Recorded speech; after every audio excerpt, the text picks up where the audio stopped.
Take it easy on the food, Dad, my daughter-in-law laughed from across the private dining room of an upscale restaurant. Don't order anything you can't afford. My son sat right there beside her and said nothing. Then he lifted his wine glass. Let the real family enjoy tonight. I set down my napkin, got to my feet, and smiled. You're right. Then I walked out.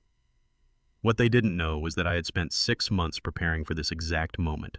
And within an hour, in front of the very people they were trying to impress, everything they'd built their lives around would start to come apart. Some details have been changed for storytelling, but the message, the heart of it, stays true. I already knew exactly what was going to happen that night at the Capitol Grill because I had been waiting 6 months for it. The coffee sitting in my cup had gone cold a full hour before, but I kept both hands cupped around the ceramic all the same. 72 years old, and my knuckles still looked like they'd been formed by pipe wrenches and soldering torches because they had been. 4 decades of honest work leaves its mark on a man's hands that way. Welcome back to Grandpa's Revenge. Glad you're here with me today. If stories like this one speak to you, stay close and follow along so you don't miss what's coming. Before we go further, have you ever had someone in your own family treat you like you were already gone, like your judgment didn't count anymore? Drop a word in the comments. I'd genuinely like to know. One more thing. Some details in this story have been shaped for the telling, and any resemblance to specific real people or events is coincidental. What matters is the truth underneath it. 4 decades of squeezing under crawl spaces in the dead of summer, diagnosing buried systems by ear, sensing where water would fail before the evidence ever showed. Loreen's face watched me from the framed photo propped on the kitchen shelf, 8 by 10, the shot we'd taken on our 30th anniversary out at Radnor Lake. 3 years she'd been gone, but that image still pulled the morning sun the same way her voice used to warm every room of the log home we'd raised together on Leatherwood Hollow Road. 3 acres of Tennessee hill country, shaped by these same rough hands. I let it go too long. I told the empty kitchen, her eyes holding mine from that shelf, for the sake of keeping peace. But you were right, these hands built everything here. Might as well put them to work one final time. It was my birthday. September in Nashville, still hot enough that the oak trees beyond the window seemed to breathe heat back at you. Tonight, my son Garrett was taking me to dinner at the Capitol Grill, the kind of downtown establishment where men like him, real estate brokers, chasing the next Commission Inc. 6-figure handshakes over the dinner service. He'd brought his business partners along, told me to look presentable. And with the same bone-deep certainty I'd spent 4 decades developing reading flow rates and pressure drops, I knew precisely what he was after. He planned to dress me down in front of the men whose approval he'd decided he needed more than mine. Here's what the trade teaches you after 40 years. Water hunts the crack. No exceptions. A seam can look flawless from the outside, but put enough pressure behind it, and the flaw will announce itself. My family had been showing cracks for 3 years from the moment Garrett brought Celinda home, and her nail salon money started whispering promises in his ear. I'd clocked the seepage, tracked the pressure, given the whole system room to correct itself, willing it to hold. It wasn't going to. Tonight the line would blow, and I'd been standing by the shutoff valve for months. I pushed back from the table and walked to the corner desk, the old walnut roll top I'd salvaged from an estate sale in 1981, and refinished myself. The bottom drawer groaned open the way it always did. Underneath a pile of old utility receipts and Loreen's handwritten recipe cards lay a brown manila envelope. Aldous Crenshaw's firm name embossed in the corner. Signed and notarized March 14th, 2024, 6 months back. No need to pull it out. Every clause lived in my memory from the afternoon I put my name to it. The irrevocable living trust that had moved the whole of my estate. The house, the 3 acres, the retirement accounts, all $1.2 million I'd ground out over a lifetime, somewhere they couldn't touch. They were arriving tonight expecting to step into their future.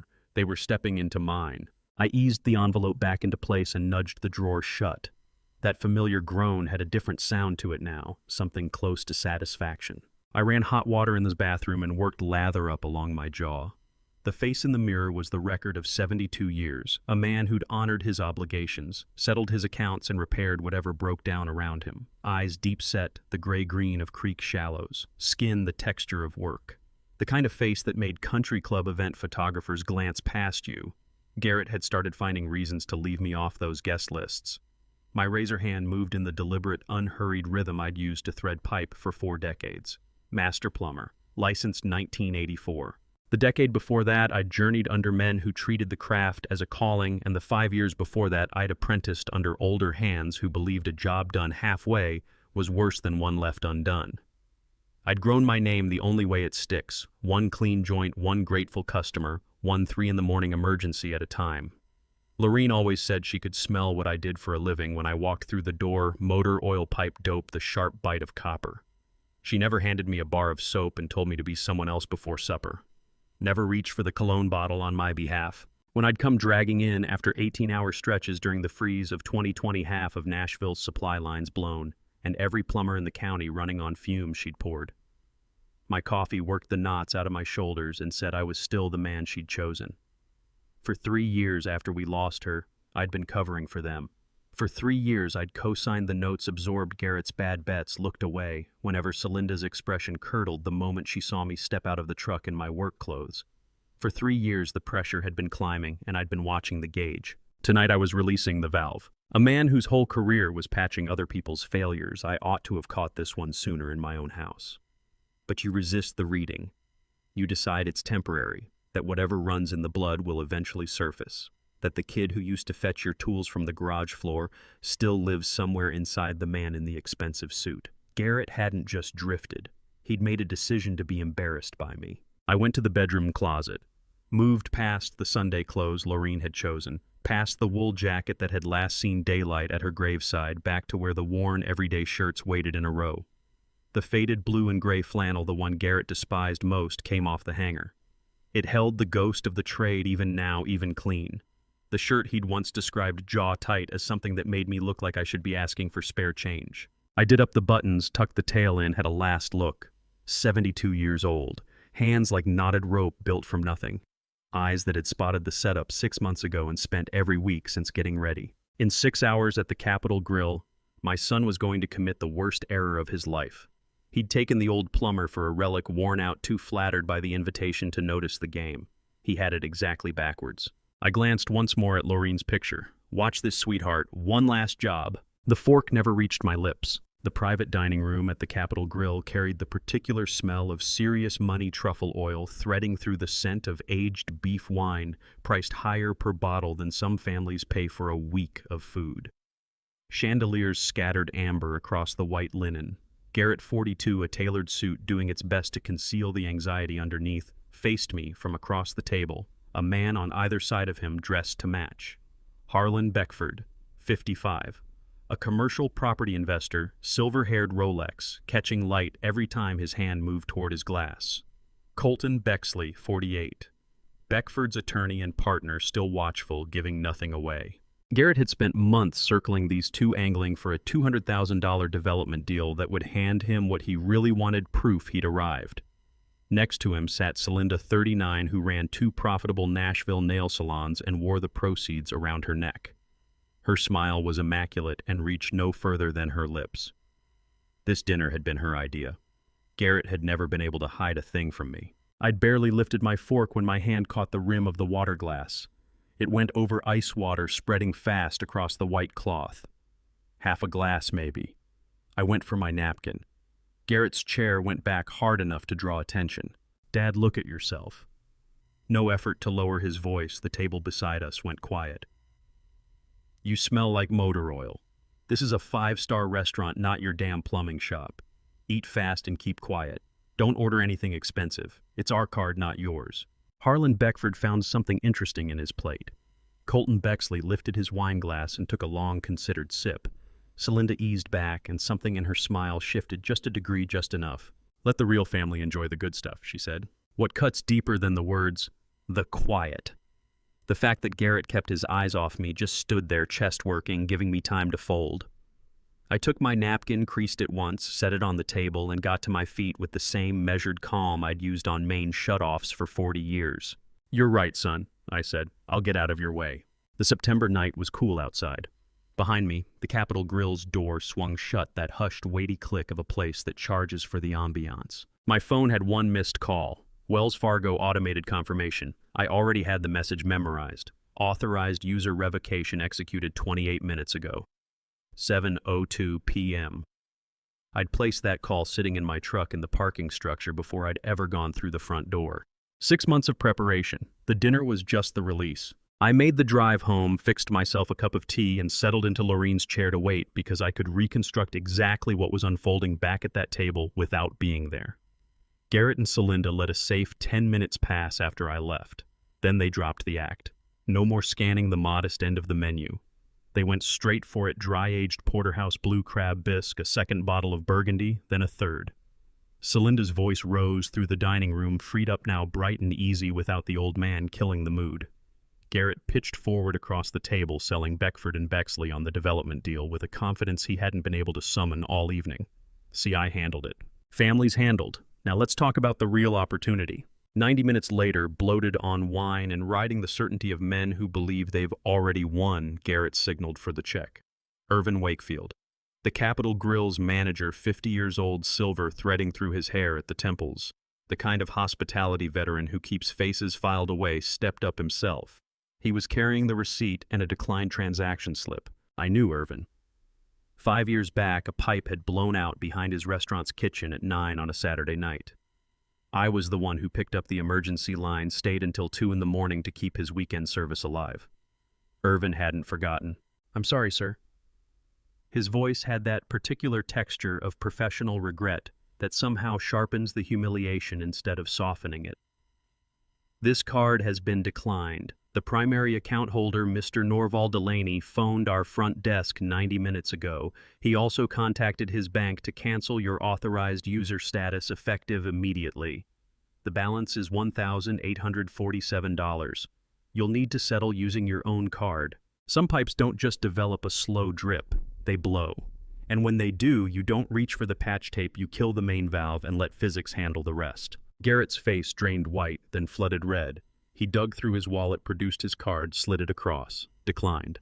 Celinda tried hers. Declined too. Maxed out, most likely. 3 years of shopping bags walking through my front door had already told me that story. Harlan Beckford and Colton Bexley exchanged a look, the wordless kind that carries a full conversation. They rose from the table, no handshakes extended, no pleasantries offered. Just two men who'd gotten all the information they needed about the person they'd nearly partnered with. $200,000 in development money, walked out the door wearing tailored suits and Italian leather shoes. Garrett sat rigid, staring at the bill. Celinda's hands trembled as she pulled out her phone. I didn't need to be present to know who she was dialing. Her brother, the one with actual money. The one who'd have to move emergency funds just so they could settle the tab and get out of that dining room without making things worse than they'd already managed to make them. "What happened?" he'd ask. "The restaurant made a mistake," she'd say. I was in my kitchen, tea cooling in Lorraine's favorite mug. The phone on the table lit up again and again, Garrett's name filling the screen. I didn't pick up. They had to lean on Celinda's brother to wire cash just to cover the bill. She told him the restaurant got something wrong. I refilled my cup in the still kitchen, Lorraine's photograph watching from the shelf. The wrench had only just started turning. The house greeted me differently when I got home. Not the hollow quiet that settles around loneliness, but something more deliberate. Something that felt like a closed valve. 10:30 at night. I dropped my keys on the counter and filled the kettle. While the water climbed toward a boil, I reached into the cabinet for Lorraine's mug, the ceramic one with the faded wildflower pattern she'd bought at the Leiper's Fork Antique Fair in 1993. The handle carried a small chip where she'd fumbled it once, sprinting for the ringing phone. I'd offered to swap it out for a new one. She'd said no, that chip was part of its history now. I brewed green tea, settled at the kitchen table, and looked at her photograph on the shelf. Lorraine smiled back from the frame, forever 66, caught just right in that snapshot from our anniversary trip to Radnor Lake. The light had found her perfectly that afternoon, still striking, still sharp behind the eyes, still the woman who could take one look at me and know things I hadn't sorted out about myself yet. I kept my promise, Ranny. I said it quietly to the empty room. Just took me 3 years longer than it should have. The tea was bitter steeped too long. I drank it anyway. Let me be clear about something. What happened tonight didn't come from a burst of anger. It wasn't wounded pride or a son's careless insult that made me pick up that phone and pull their names off that account. I'd been watching for 3 years. 3 years since Garrett brought Celinda home and they moved into the upstairs rooms, temporarily, they said, just long enough to build up their savings for a place of their own. I told them to take whatever time they needed. No rent. That's what family does. What they did instead was shop. Designer clothes, high-end furniture, complaints about my old windows, my dated kitchen cabinets, the lingering smell of pipe dope that had lived in the walls of this garage since before Garrett was born. He stopped going to bat for me in conversation, started manufacturing reasons to keep me away from gatherings when I showed up in work boots. Celinda banned me from my own living room when her nail salon clients came by for wine evenings, said my being there made them uneasy. My living room, the one where Lorene and I had logged 40 years of Sunday afternoons watching football. Every request for a loan came wrapped in the same package, temporary, just a cash flow thing, that familiar apologetic tilt of the head. I gave it every time. Kept a running record in the back of my desk drawer, dates, figures, what they'd said the money was for. Never saw any of it come back. You want to know when I made my decision? Not tonight. It was the day Celinda told me when I was permitted to use my own backyard. April 2024. She was putting on a brunch for her salon staff, told me not asked, told me to stay inside until 2 in the afternoon because my lawn mower would ruin the atmosphere. My mower. My lawn. My land paid off in 1995 on ground I'd shaped with my own 2 hands. I stood at the kitchen window and watched her pour mimosas in the shade of the oak tree that Lorene and I had put in the ground the year we married. And something in my chest went cold and still. I'd become a boarder in my own life. For the sake of peace, that phrase had been my excuse for years. The thing that kept my jaw clenched and my mouth shut when Garrett worked plumber jokes into dinner party conversation. The thing that held my anger down when Celinda redid Lorene's sewing room without a word to me. That phrase had turned me into a stranger in my own home. But affection without a regard, that's not love, that's just being used. Lorene had read it before she left us. 2 weeks before the end, her voice reduced to something barely above a whisper in that hospital room. Norval, Garrett's changing. Celinda's changing him. Don't let them take what we built. Promise me. I'd promised. Then spent 3 years eroding that promise, one accommodation at a time. No more of that. I got up and crossed to the heavy filing cabinet in the corner, the gunmetal gray 4-drawer unit I'd salvaged from a county surplus auction in 1988. Bottom drawer. Beneath the utility receipts and Lorene's handwritten recipe card sitting right where I'd left it that morning, the brown manila envelope. Aldous Crenshaw's firm name in the corner. I lifted it out, spread it open under the overhead light and went through it fully. 43 pages. Legal-size paper, each paragraph written in the precise, load-bearing language attorneys use when they want zero ambiguity later. The irrevocable living trust of Norval James Delaney. Beneficiaries listed on page 7. Not Garrett, not Celinda. The house, the acreage, the retirement accounts, every dollar of the $1.2 million I'd accumulated across 4 decades of crawling under houses and fixing what broke, all of it moved into a trust with airtight instructions governing distribution. Page 12 named the trustee, Aldous Crenshaw himself, a man I'd known for 20 years, going back to the job I'd done on his office building's entire plumbing system after the freeze of 2010. A man who'd sat across a conference table from me in March and let me lay out everything I'd been carrying. Norval, Aldous had said, his tone measured and exact. Are you absolutely certain once we execute this document, it's irrevocable, there's no reversing it? I'm certain, I told him. I've watched the pressure climbing for 3 years. Time to shut off the valve before the whole system blows. He'd nodded. Drew up every page, walked me through each clause and contingency, made sure I understood every protection built into it. I signed on March 14th, 6 months ago. 6 months before tonight's birthday dinner. 6 months before Garrett pushed back from that table and told me I smelled like motor oil. 6 months before Celinda settled into that cold smile and said, "Let the real family enjoy the good stuff." This was never a reaction. It was a blueprint. I'd been laying the trap since March, watching them stroll toward it, waiting for the moment their foot found the trigger. Tonight it found it. I rested my finger on the date stamped at the bottom of the signature page. March 14th, 2024. The notary's seal still sharp and raised beneath my thumb. Every piece had been in motion long before Garrett opened his mouth at that restaurant. The folder had lived in that drawer for 6 months, and the trust was only the first piece of what I'd built. It had all begun on a Tuesday morning in March, 6 months before the birthday dinner, in a glass-walled office with a view across the city. Aldous Crenshaw, 58 years old, precise as the crease running down his suit trousers, sat across the conference table from me, leather portfolio already open in front of him. I'd known Aldous for 15 years, going back to the time he'd helped me fight a county easement dispute over my land. He was the kind of attorney who kept his words in reserve until they were worth spending. "We're going to make this untouchable," he said, pushing the documents across the polished glass surface. Irrevocable living trust. Everything moves out of your personal name. The house, the land, the retirement accounts. If they come after any of it, there'll be nothing left to reach. I signed on the 14th, watched the notary press her seal into the page, and felt something settle in my chest. Not quite relief, more like the satisfaction of a valve seated correctly. April came in warm that year. I was parked outside the Goodwill on Highway 183 when I finally made the call I'd been circling for weeks. Leland Copeland picked up on the second ring. 74 years old, retired Davidson County Sheriff, my closest friend across 40 years. We'd crossed paths in 1984 when his department put out an emergency call for plumbing work at the county lockup during a weekend flood. He'd stayed to haul pipe alongside me, and we'd never really parted ways since. "Norval," he said, and I could hear the grin before a word came out. "I've been waiting on this call for 3 years. That landed harder than I expected. You knew?" "Course I knew. Watched how they looked at you at Laureen's funeral. Noticed when Garrett started manufacturing reasons you couldn't come to Thanksgiving. You think just because I'm retired I stopped paying attention I need help." "Already ahead of you," Leland said. "Let me buy you lunch. You don't rush a plumbing job, you measure twice. You check the pressure, you put the shut-off valve in before you ever touch the main line." May Brentwood Family Clinic. Routine physical with Dr. Alton Farquhar, 60 years old. My physician for 2 decades, thinning gray hair and reading glasses that never quite sat straight on his nose. He'd delivered Willa, treated my pneumonia in 2018, been beside me the afternoon Laureen's cancer came back terminal. "Everything looks good, Norval," he said, working through my charts. "Blood pressure's holding steady, cholesterol's managed, reflexes are sharp." "I need something else," I told him. "A cognitive baseline in writing your signature and today's date on it." Alton looked at me over those crooked glasses.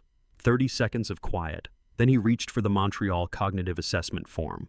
20 minutes later, he added up the score. 29 out of 30, he said.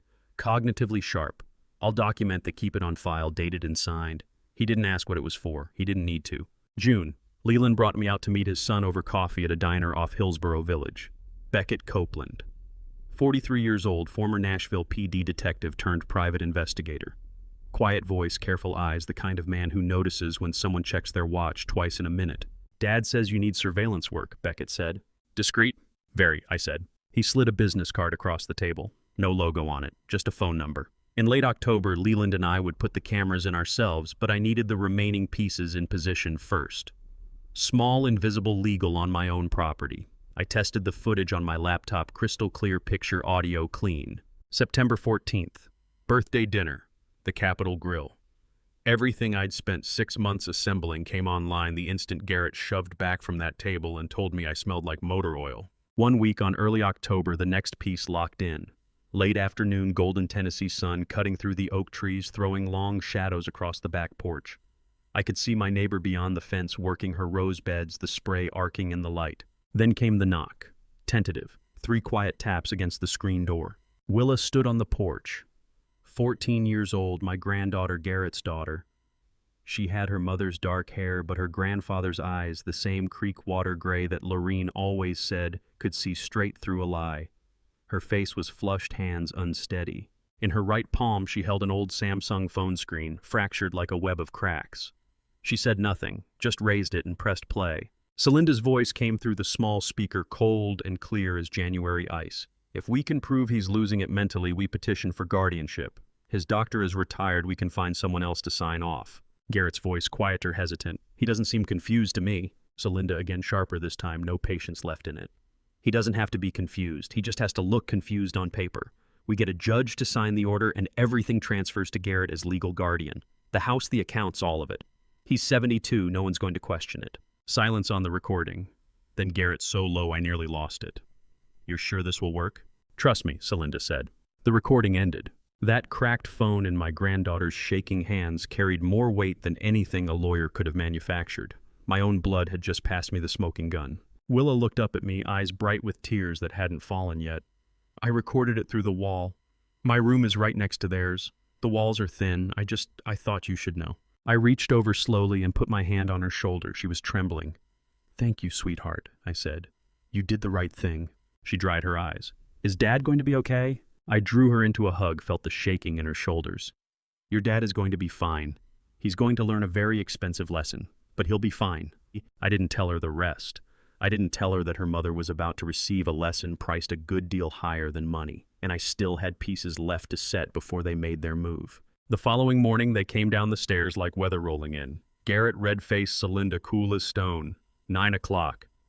I was at the kitchen table with my second cup of coffee, watching the Tennessee sun stream through the window and light up the dust hanging in the air.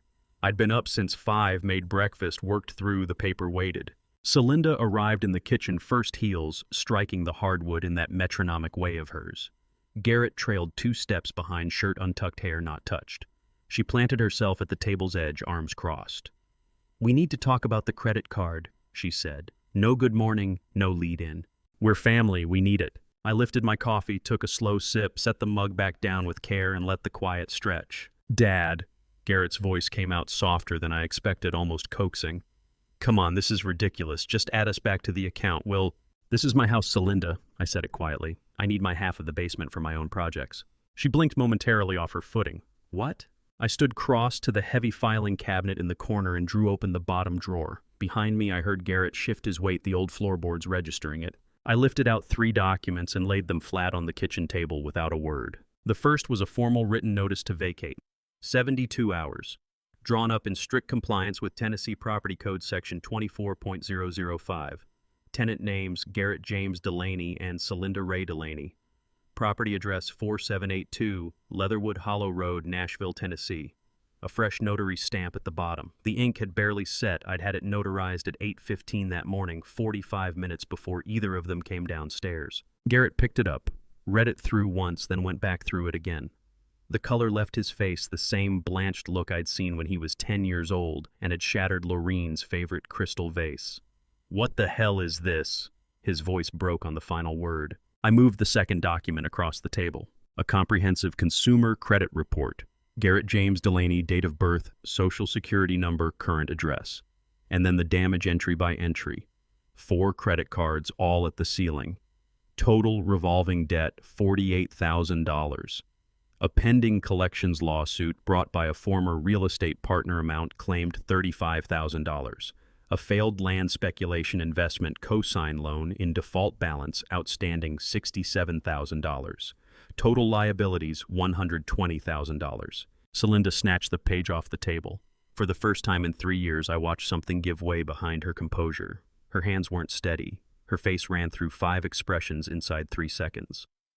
I recognized that look. I'd seen it on a man standing over a burst pipe, running the numbers on what it was going to take to make it right. I slid the 3rd page forward. A ledger. 3 years of careful record-keeping. Every dollar I'd quietly absorbed, covering their lives while they lived upstairs without paying rent. Electric bills settled when Garrett's direct deposit bounced. Property taxes covered when Celinda claimed her salon accounts were frozen. Structural repair to the upstairs bathroom after Celinda gutted and redid it without a word to me. Fuel, internet, groceries during the months they described themselves as between paychecks. 36 months, $43,200. I let them sit with it. Let the figures do what figures do when there's nowhere to look away. Then I spoke the first words I'd offered all morning, voice as level as an industrial blueprint. "That's what you owe me. Not legally, I'm not asking for any of it back. I just want you to know the number. Because this house is the only thing keeping you above water. And as of this morning, that house belongs to a trust, not to either of you." Celinda's head came up fast. "You can't do this. We're family." "You're right," I said. "We are. That's why you're getting 72 hours instead of a sheriff's deputy at the door this morning." Garrett dropped into a chair like the bones had gone out of his legs. Celinda stood where she was, the credit report still shaking in her grip. I picked up my mug and stepped outside. Around 3 that afternoon, I was walking the fence line between my yard and Ezra Tilford's when he flagged me over. Ezra, 65, retired postal worker, my neighbor across that fence for 20 years, had the look of a man who'd watched the morning's events play out from the other side and had been working up to saying something ever since. He was standing in the gap between his rose bushes where the late sun turned everything amber. "You doing all right, Norval?" he called out. "Saw the look on that daughter-in-law's face when she walked out this morning." "I'm fine, Ezra." He nodded, dropped his voice a notch. "Listen, there's something I've been sitting on. About a month back, I ran into Celinda at that high-end watch shop over on Broadway, the one that does appraisals, estate jewelry, all of it." I waited. She brought in Garrett's Rolex, that big flashy Daytona he wears every chance he gets. Said she needed a formal appraisal for insurance. Ezra's eyes widened.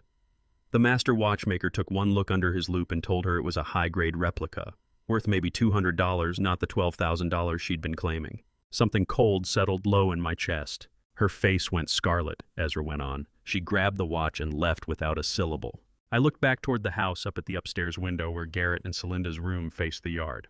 The whole thing was a performance, Ezra, I said quietly. Every last piece of it. Here's how I knew Celinda wasn't going to fold. Not because she raised her voice, because she didn't. She went quiet, turned around and walked away, and that stillness told me she'd already shifted to her next move. I went back inside and poured another cup of coffee. From somewhere upstairs, I could make out Celinda's voice, low-clipped, the words muffled through the ceiling, but the register unmistakable. Tight. Purposeful. She was already on the phone with a lawyer. The eviction notice had been my opening move. She was drawing up her counterstrike, and I already knew what shape it would take. 3 days later, when the 72-hour deadline expired and not one box had been touched, they found their way to the most expensive defense attorney they could locate. I wasn't in that room, but Garrett described it to me later, every detail the way a man talks when he's confessing something he's been carrying too long. What he left out, I filled in from legal discovery records that surfaced months down the road. Calhoun Dravecki, 52 sharp-eyed corner office above the street in downtown Nashville, the kind of attorney whose hourly rate opened at $500 and whose reception area made sure you felt that before you sat down. Garrett and Celinda had gotten his name through a panicked referral from one of Celinda's nail salon clients, someone who'd used Dravecki to beat a commercial lease dispute. They'd called that morning an estate. His receptionist had worked them into the 2 o'clock slot. The conference room was glass and steel floor-to-ceiling windows looking out across the city, a polished table built for 12. Garrett told me his hands wouldn't stop trembling when he sat down. Dravecki walked in with a leather portfolio and a tablet. No small talk, no pleasantries. He opened his laptop and moved straight to the matter. "Walk me through the situation," he said. Celinda did the talking, she always did. She laid out the eviction notice, the canceled card. Norval's sudden change of posture, the trust that Norval claimed had put everything beyond reach. "He's old," Celinda said, according to what Garrett told me later. 72. We believe he's not thinking straight. We need to challenge the trust, prove it doesn't hold.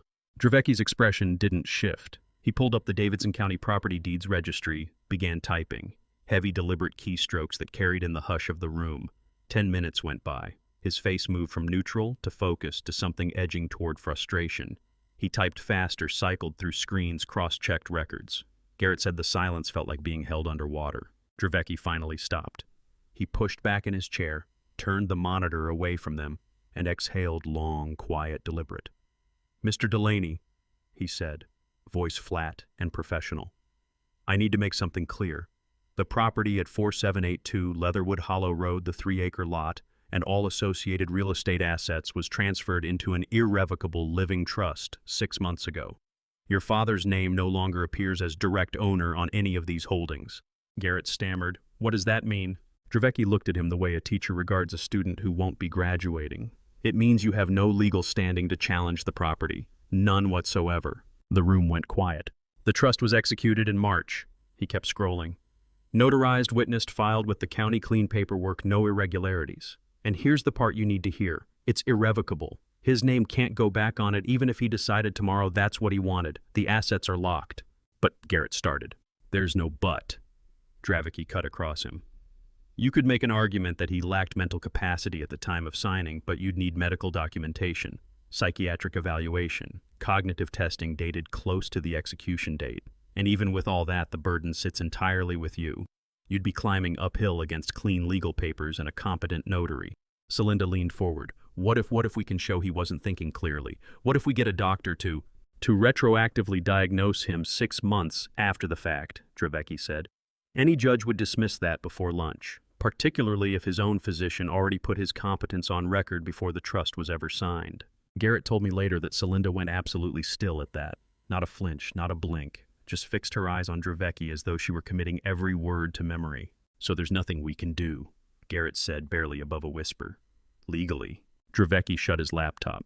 "No, he holds nothing in his personal name. The trust holds everything. And unless you can establish fraud or undue influence, which means documented evidence of coercion, and I wish you luck finding any. You have no case." He slid a business card across the polished surface.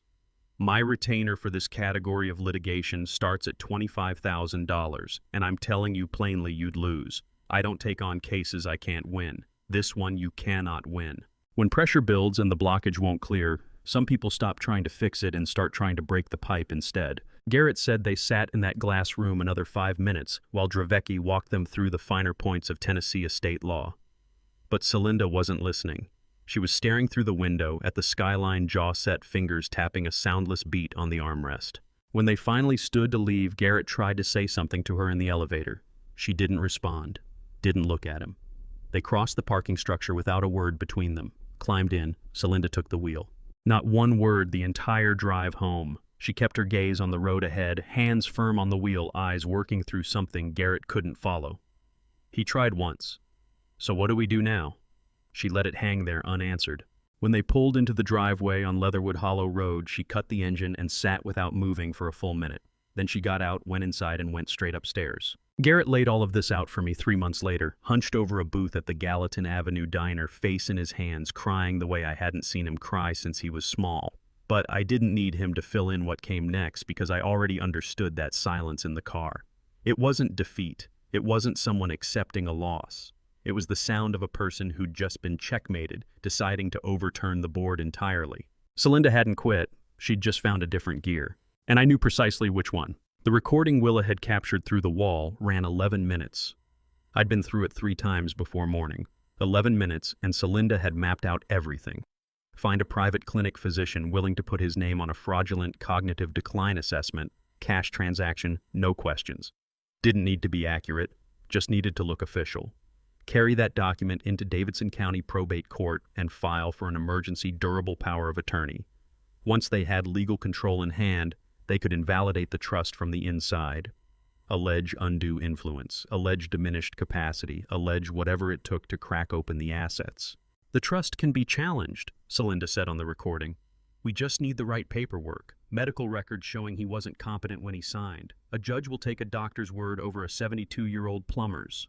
Garrett's voice again smaller now. "What if someone finds out?" "Finds out what?" Celinda snapped. "That we're concerned about your elderly father's mental health. That we're trying to protect him. That's what we'll say.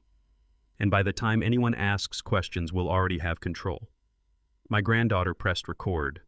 She held that cracked phone flat against the wall for 11 minutes. She had no idea standing there in that hallway that she'd just become the single most important witness in a criminal case. When the voices went quiet and she heard the bathroom door pull shut, she stopped the recording, saved it, backed it up to 3 separate places. Then she came downstairs and knocked on my door. That was the second recording she'd brought me. The second time my own blood had placed evidence of a conspiracy directly in my hands. I listened to every second of it sitting at my kitchen table with that cracked phone between us, watching my granddaughter's hands tremble. When it finished, I looked up at her. "Thank you, sweetheart." She wiped her eyes. "What are you going to do?" "What I should have done years ago," I told her. The following week, I drove out to Dr. Alton Farker's family practice clinic in Brentwood. Same doctor I'd been going to for 20 years, same man who'd sat with me the day Lorene's cancer came back terminal. I climbed onto the examination table and got straight to the point. "Doc, I need a full cognitive assessment and I need the results in writing notarized, dated, and kept on file." Alton Farquhar was 60 years old, thinning gray hair, reading glasses, sitting crooked on his nose. He'd been practicing medicine since before I'd hung up my pipe wrench.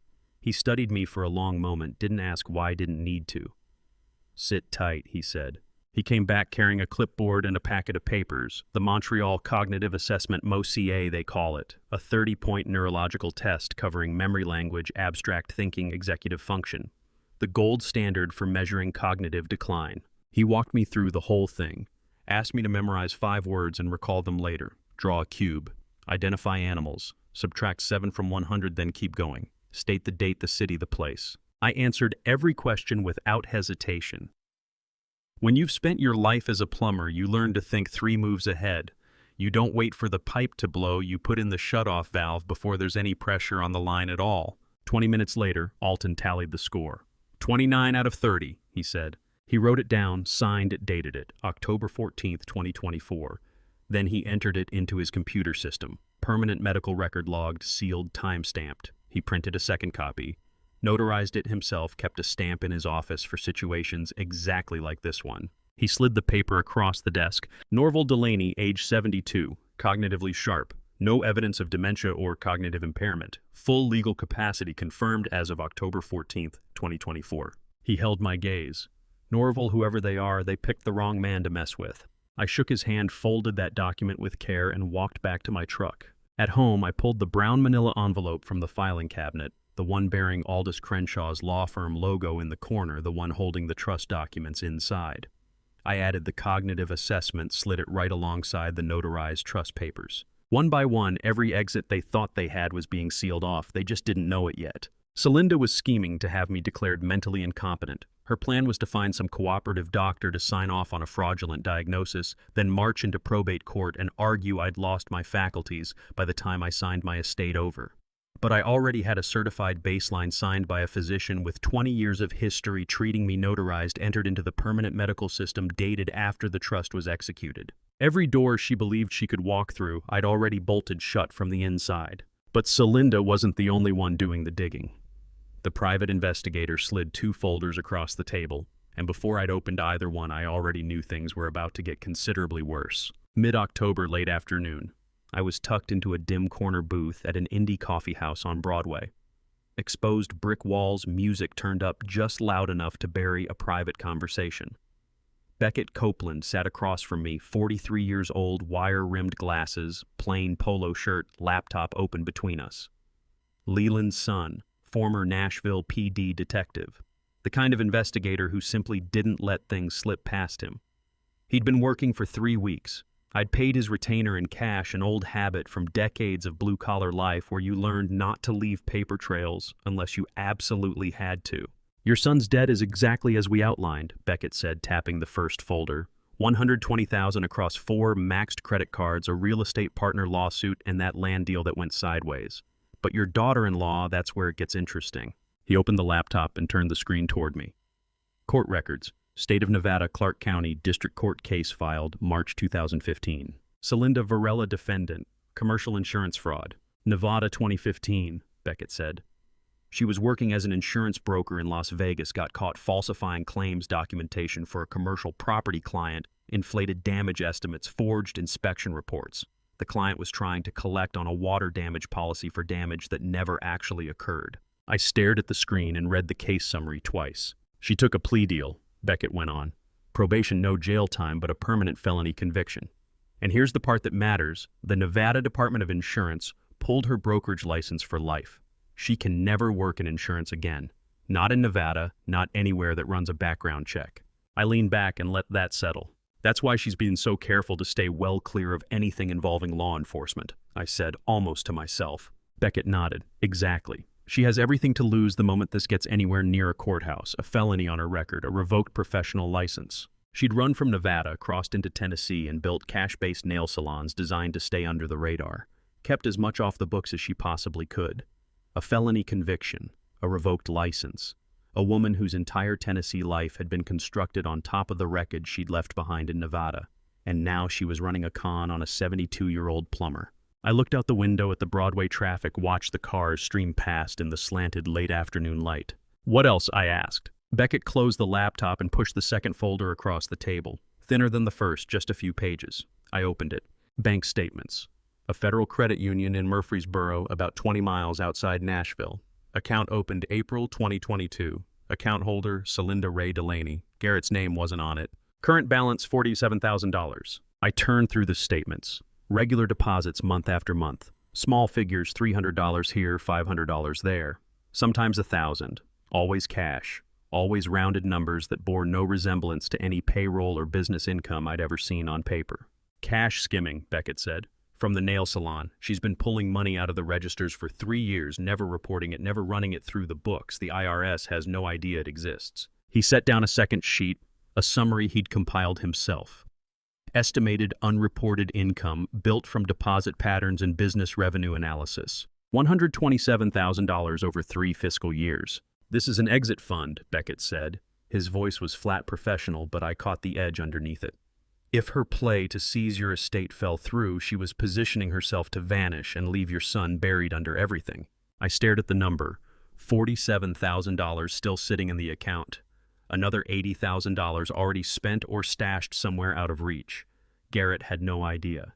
He was drowning maxed-out credit cards, a lawsuit from a former business partner, and the whole time his wife had been quietly building herself a way out right behind his back. "Does my son know about this account?" I asked quietly. Beckett shook his head. "No, sir. He has absolutely no idea." "You want to know when I stopped being angry at my son?" Right there. That moment. When I understood he wasn't the architect of any of this, he was the target. Garrett had married a woman with a felony conviction she'd never breathed a word about. A woman who'd been driven out of Nevada for fraud. A woman who'd spent 3 years quietly siphoning money from her own business and stowing it where he'd never find it. And when the walls started closing in, when the debt stacked up and the scheme began to unravel, her plan had been to slip away clean and leave him standing in the rubble. I closed the folder and set it back on the table. "Can you document all of this? Court records, bank statements, the unreported income." Beckett reached into his shirt pocket and placed a flash drive on the table. "Already done. Copies of the Nevada court filings, screenshots of the bank records, transaction logs.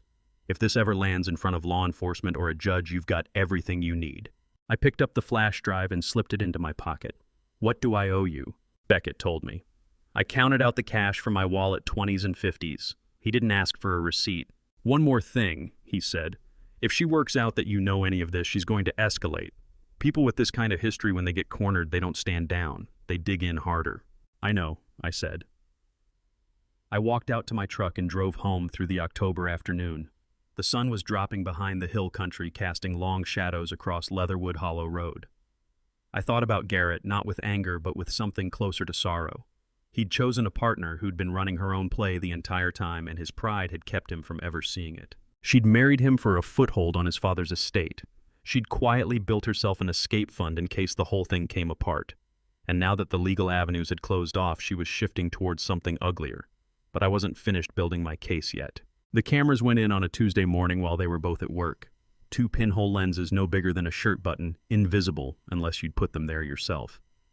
Late October. Early that morning, Leland Copeland pulled up to my house at 7:15 in his old pickup carrying a plain black duffel bag. Garrett and Celinda had cleared out for work 10 minutes before. We had roughly 3 hours before anyone came back through the door. Leland was 74, retired Davidson County Sheriff. 4 decades in law enforcement, 30 of those running investigations. If anybody understood how to document a crime scene before the crime occurred, it was him. We worked without talking. He'd done this kind of installation before: surveillance for custody disputes, elder abuse cases, fraud documentation. Legal provided it was your own property. And this was still my house. The first camera went in behind the living room smoke detector. Leland popped the plastic cover, drilled a hole about the width of a pencil lead through the grill, and fed the lens through. Motion activated with a battery backup. Wireless feed to an encrypted server. "Test it," he said. I crossed the room, waved my hand. Leland's phone buzzed. He pulled up the app and showed me the screen. Crystal clear video, time-stamped, secure. The second camera took longer. We mounted it inside the wooden frame of the decorative picture hanging on the wall directly opposite the master bathroom, the bathroom I'd used before Garrett and Celinda took over the whole upstairs. The bathroom with the medicine cabinet where I stored my prescriptions. Leland adjusted the angle 3 times before he was satisfied. Unobstructed view of the cabinet. Close enough to read labels on bottles. Wide enough to capture anyone who stepped into frame. "Crystal clear, Norval," he said, turning the feed toward me again. "Anyone comes in here and puts a hand on that medicine cabinet will have it on video with a secure digital timestamp. Installing a surveillance camera is like mounting a pressure gauge on a water main," I said. "It doesn't stop the leak, it just makes sure you can prove it when it comes." I stepped into the bathroom, opened the medicine cabinet, reached past the aspirin and the antacids to the back shelf where I kept my blood pressure medication, lisinopril 10 milligrams. Prescription bottle with my name on it, white round tablets, one every morning for 3 years. I pulled the bottle out, opened it, shook the pills into a small plastic bag, sealed it, and tucked it into the secure inside pocket of my flannel shirt. Then I took an identical empty bottle, same prescription label, same pharmacy sticker, same everything, and placed it back on that shelf in the exact same position. Leland watched from the doorway.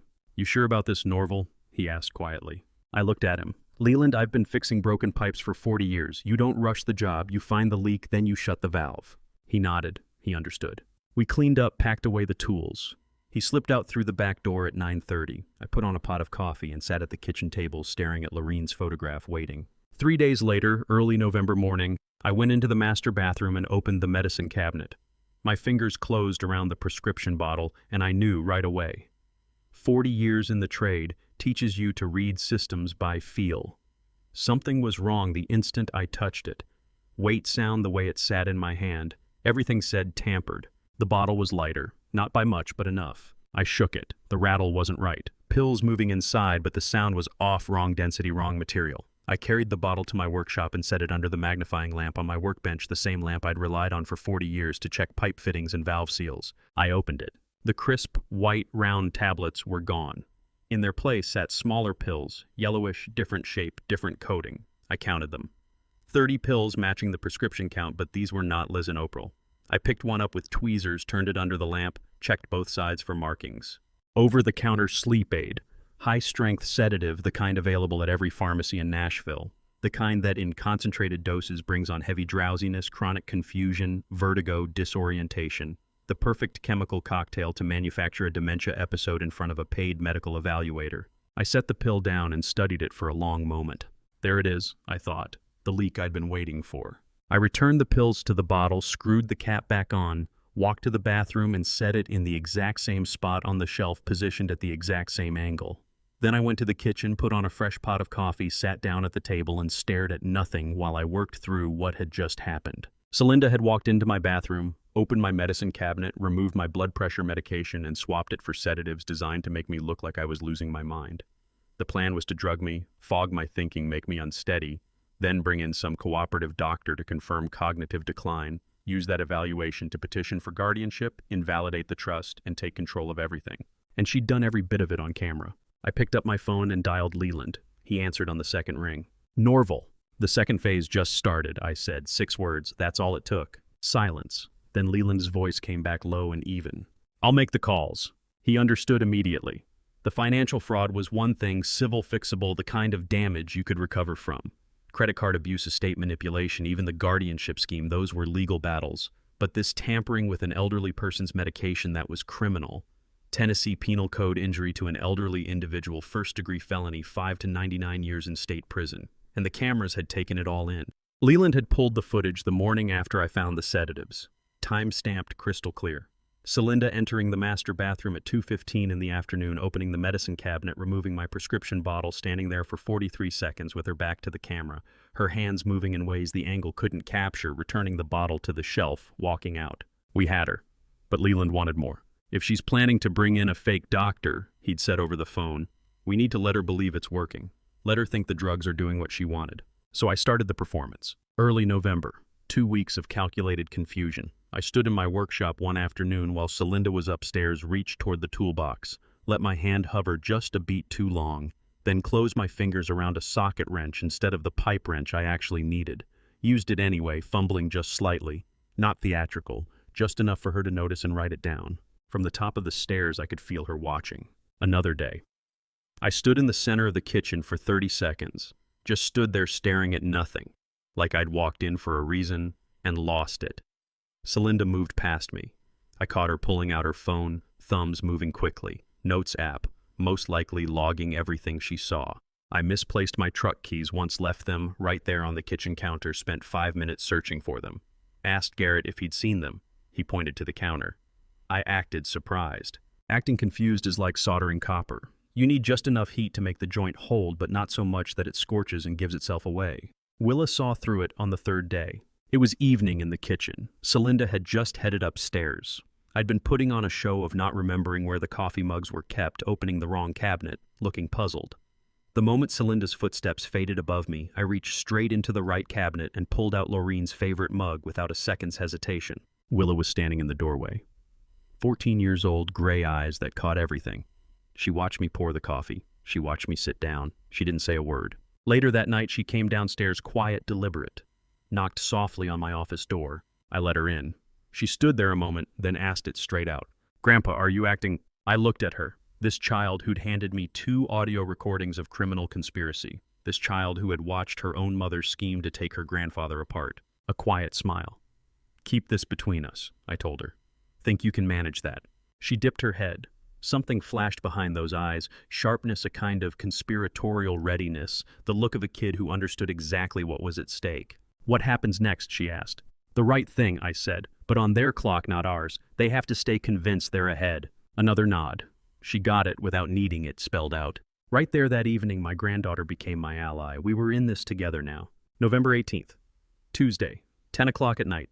My back office, tight little room walls of shelving packed with trade manuals I'd accumulated across 4 decades in the plumbing business. One desk lamp throwing amber light across everything. Lorene's photograph in a wooden frame I'd made myself the year after I lost her. I reached for the landline and punched in Aldous Crenshaw's direct number. One ring. "Norval. Last run-through," I said. "Give it to me, start to finish." A shuffle of papers, keys clicking. "Irrevocable living trust," Aldous said. "Executed airtight, recorded with the county. Nobody touches it. The charitable remainder trust under the Lorene Ann Huxley Foundation is fully funded endowment reserved for retired tradespeople per your instructions.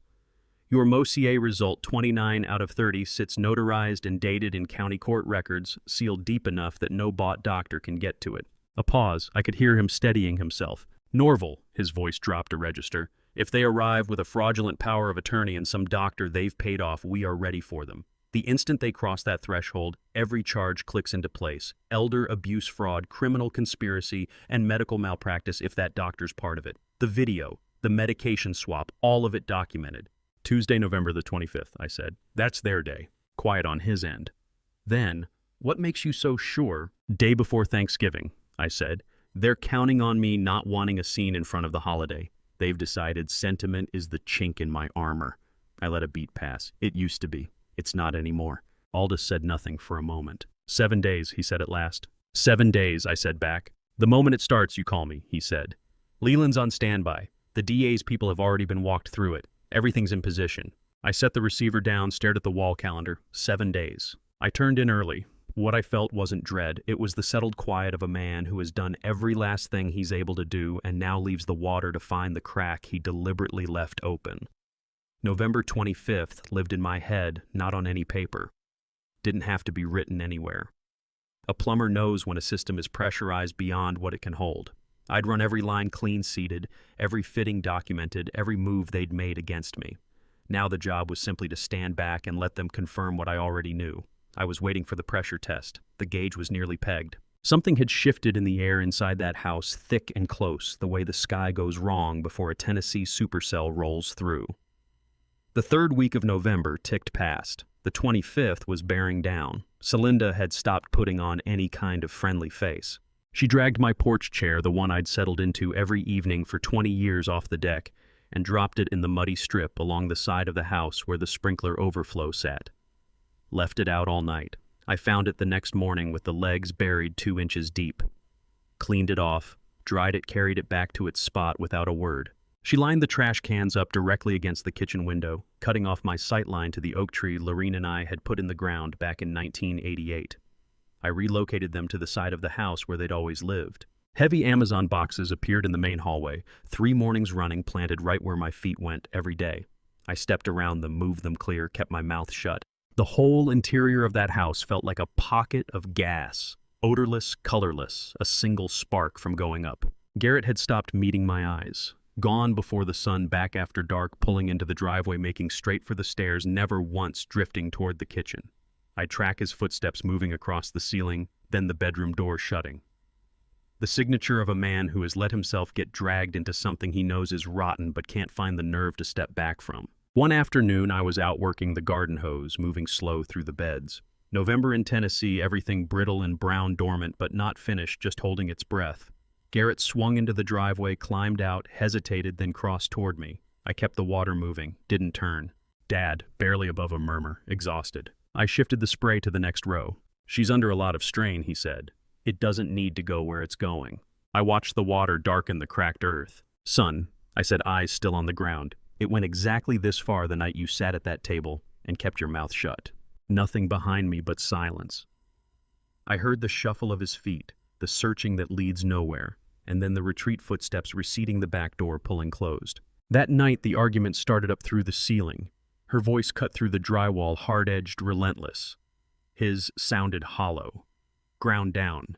The seams of whatever they'd built together were pulling apart, and I hadn't so much as laid a hand on the structure. Sunday evening, November the 23rd, 48 hours out from Tuesday the 25th. I tapped twice on Willa's door. She told me to come in. She was at her desk, books and papers fanned out around her, but her eyes had been on the wall, not the work. I pulled the edge of her bed and sat. "Tuesday," I said, keeping my voice low. "Something's going to come to a head in this house. Could feel like a lot, but I want you to hear me. I'll be all right, and so will you." She turned. 14 years old. Those steady gray eyes that had already absorbed more than a child ought to carry. "What's coming?" she asked. "What's owed?" I said. "But I need you to trust that I've got it handled. You with me?" She nodded. Then she opened the desk drawer, drew out a folded square of notebook paper, quarters creased sharp, the kind of folds you make when a thing feels important, and placed it in my hand. "I wrote it a few days back," she said. "Couldn't figure out how to hand it over." I opened it carefully, her handwriting deliberate, unguarded, straight from wherever she'd been keeping it. "Grandpa, I know you built this house with your hands. I know Mom and Dad have been wrong. I don't want to live with them anymore. I want to stay here with you if that's okay." I read it through twice, sat with it. Then I refolded it along her same creases, corner to corner, and tucked it into my flannel chest pocket right over my heart. "More than okay, sweetheart," I said. She pressed the back of her hand to her eyes, nodded. I got to my feet, made it to the door, and looked back one more time. "What you've done telling me, making those recordings, all of it was right, every bit of it. You've got more courage than you realize." Small smile, worn out but genuine. That letter stayed in my pocket for the 4 days that followed. Whatever was coming, I could feel it there against my ribs the whole time. When the legal machinery finally wound down, that piece of paper would be the only part of it that mattered. Later, lying in the dark, I heard them through the wall. Celinda's voice clipped and certain. "Tuesday, 10 o'clock, he's confirmed. He'll be there. Stay out of it and let me run it." Garrett, barely audible. "What if he won't?" She talked right over him. "He's not tracking. You've watched it. The medication's doing what it needs to do. He can't find his keys half the time. An hour start to finish. Power of attorney executed, trust thrown out, and it's over." A stretch of silence. Then Garrett, so quiet I nearly lost it. "I don't feel good about this." "You don't need to feel good about it," Celinda said. "You just need to stay out of my way." I stared at the ceiling and let the quiet that came after settle over me. 48 hours. Everything was set. Cameras evidenced the cognitive assessment on file, Aldous ready to move Leland and his network standing by. My only remaining job was to wait, let them come through the door believing they'd already won. Then shut the valve. My hand found the pocket over my heart. Willa's letter still there. Her words. The choice she'd made. That was what had been driving all of it. Not the money, not the deed to the house, not justice as some abstract principle. It was about building a life for my granddaughter in a place where doing the right thing still counted for something. 48 hours to the shutoff. The evening before Leland came by. We sat at the kitchen table together over black coffee, no cream, no sugar, just black. The way we'd both been drinking it since 1984, the same as we had more times than either of us could count, except we both understood this night was different. This was the last quiet one. Monday, November the 24th, 9 p.m. He'd left his truck a block away and come in through the back. 40 years of law enforcement, some habits you don't unlearn. What comes next is the part I've carried longest. The moment when everything I'd quietly built either holds or it doesn't. Before we get there, I want to ask you something. If you suspected someone close to you was working against you behind closed doors, would you confront them directly, or would you wait and let the truth surface on its own terms? Never tip your hand when the trap is already set. Leland poured himself a mug from the pot I'd brewed. No cream, no sugar, just black the way we'd both been drinking it since 1984. We settled at the kitchen table and worked through the checklist. 2 deputies, Leland said. Active duty Davidson County Sheriff's Department. They'll be sitting in unmarked units along Leatherwood Hollow Road from 9 a.m. sharp. Plain clothes out of sight until I bring them in. I nodded. Aldous gets here at 8:30. He kept going. Full legal portfolio trust documents, the cognitive baseline, everything notarized and certified. He'll already be standing in this kitchen when they come through the door. Good. Leland took out his phone, pulled up the camera app, turned the screen toward me. Live feed from the smoke detector in the living room. Sharp as daylight timestamp burning in the corner, encrypted stream going to a secure server. Tested it 3 times, he said. Rock solid. Somebody blinks wrong in that room and we've got it. He set the phone down, took a long pull of coffee. Bring the audio recordings, I said. Triple redundancy, 2 physical flash drives and a secure cloud backup, Leland confirmed. They'd have to find all 3 simultaneously. Not happening. We sat in the kind of quiet that 40 years of friendship earns you. Then Leland's voice dropped. You know, Norval, 40 years ago, I booked a man pulling this exact play, fake Dr. Bogus power of attorney went after his own mother. He drew 12 years. I set my cup down. I know, I looked it up. Leland stared at me. You researched it. I research every job before I touch it, I said. He smiled. The grim kind. The kind that means he understood completely. I sat at that table alone for another hour after Leland headed out. Lorraine's photograph in front of me, making her a promise that this was the last repair, the final pipe I'd ever need to fix. Last job, Lorraine, I said to the empty room. I promise. After this, I'm just going to tend the garden. I turned in at midnight, slept deeper than I had in months. Tuesday morning, November 25th, 7 o'clock. I made coffee in the kitchen, pulled on my worn flannel shirt, the same one I'd had on at the Capitol Grill 2 months back, the night Garrett told me I smelled like motor oil. I wanted them to see it. I wanted them to remember. A cold morning, Tennessee autumn biting hard, 8:30. Aldous Crenshaw pulled into the driveway calm as if he owned the place, stepped out with a black leather briefcase and came inside. He clicked it open on the kitchen counter. The Certified Trust Portfolio. The notarized cognitive baseline from October 14th, 29 out of 30 on the Mosier exam dated and sealed by Dr. Farquhar. It's all here, Aldous said. The moment they produce a fraudulent document, we have everything we need to bury it. 900. Two men moved quietly into the den. Deputy Denton Halverson and Deputy Clive Mabry, Davidson County Sheriff's Department, plain clothes. They drew the door almost shut, a thin gap invisible from the entry hall open to the kitchen. Leland Copeland settled into a chair at the kitchen table the way he'd done 1,000 mornings before. Easy. Relaxed. Just an old friend nursing his coffee. I took my seat at the center of the table, hot tea in front of me. Willa's letter folded in my chest pocket right over my heart. Waiting. 9:47, gravel crackling in the driveway. Leland murmured, "They're here." "I know," I said. Then I heard it, the sound that changed everything. 4 car doors, not 2, 4. I got up, crossed to the kitchen window, looked out.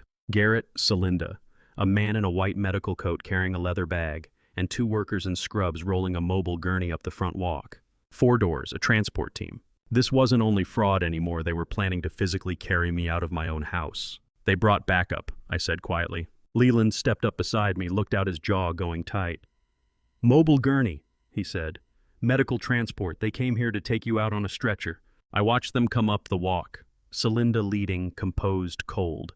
The man in the white coat right beside her fussing with his stethoscope. Garrett bringing up the rear shoulders, rounded, looking at the ground. The transport workers positioned the gurney at the base of the porch steps. I nearly smiled. They'd gone all in. Good, so had I. The knock came at 9:47, tentative, almost sheepish, as if Garrett still hadn't fully grasped what he was stepping into. I shuffled to the door, let my shoulders sag, let my hand quiver slightly on the knob, turned it with deliberate slowness like the mechanism was a puzzle I was still working out. Pulled it open. Garrett on the porch. Behind him, Celinda with a legal clipboard under her arm, the man in the white coat and the 2 scrubs workers flanking the gurney. Celinda came through the door first, fluid and certain, seizing the room before anyone else could. Dad, she said, her voice coated in rehearsed concern. We're here because we care about you. You've been having some trouble keeping track of things. The doctor is just going to do a quick check to make sure everything's all right. The man in the white coat stepped inside. Dr. Doyle Lassiter, 55 years old, Hendersonville Clinic. I'd had him researched weeks ago.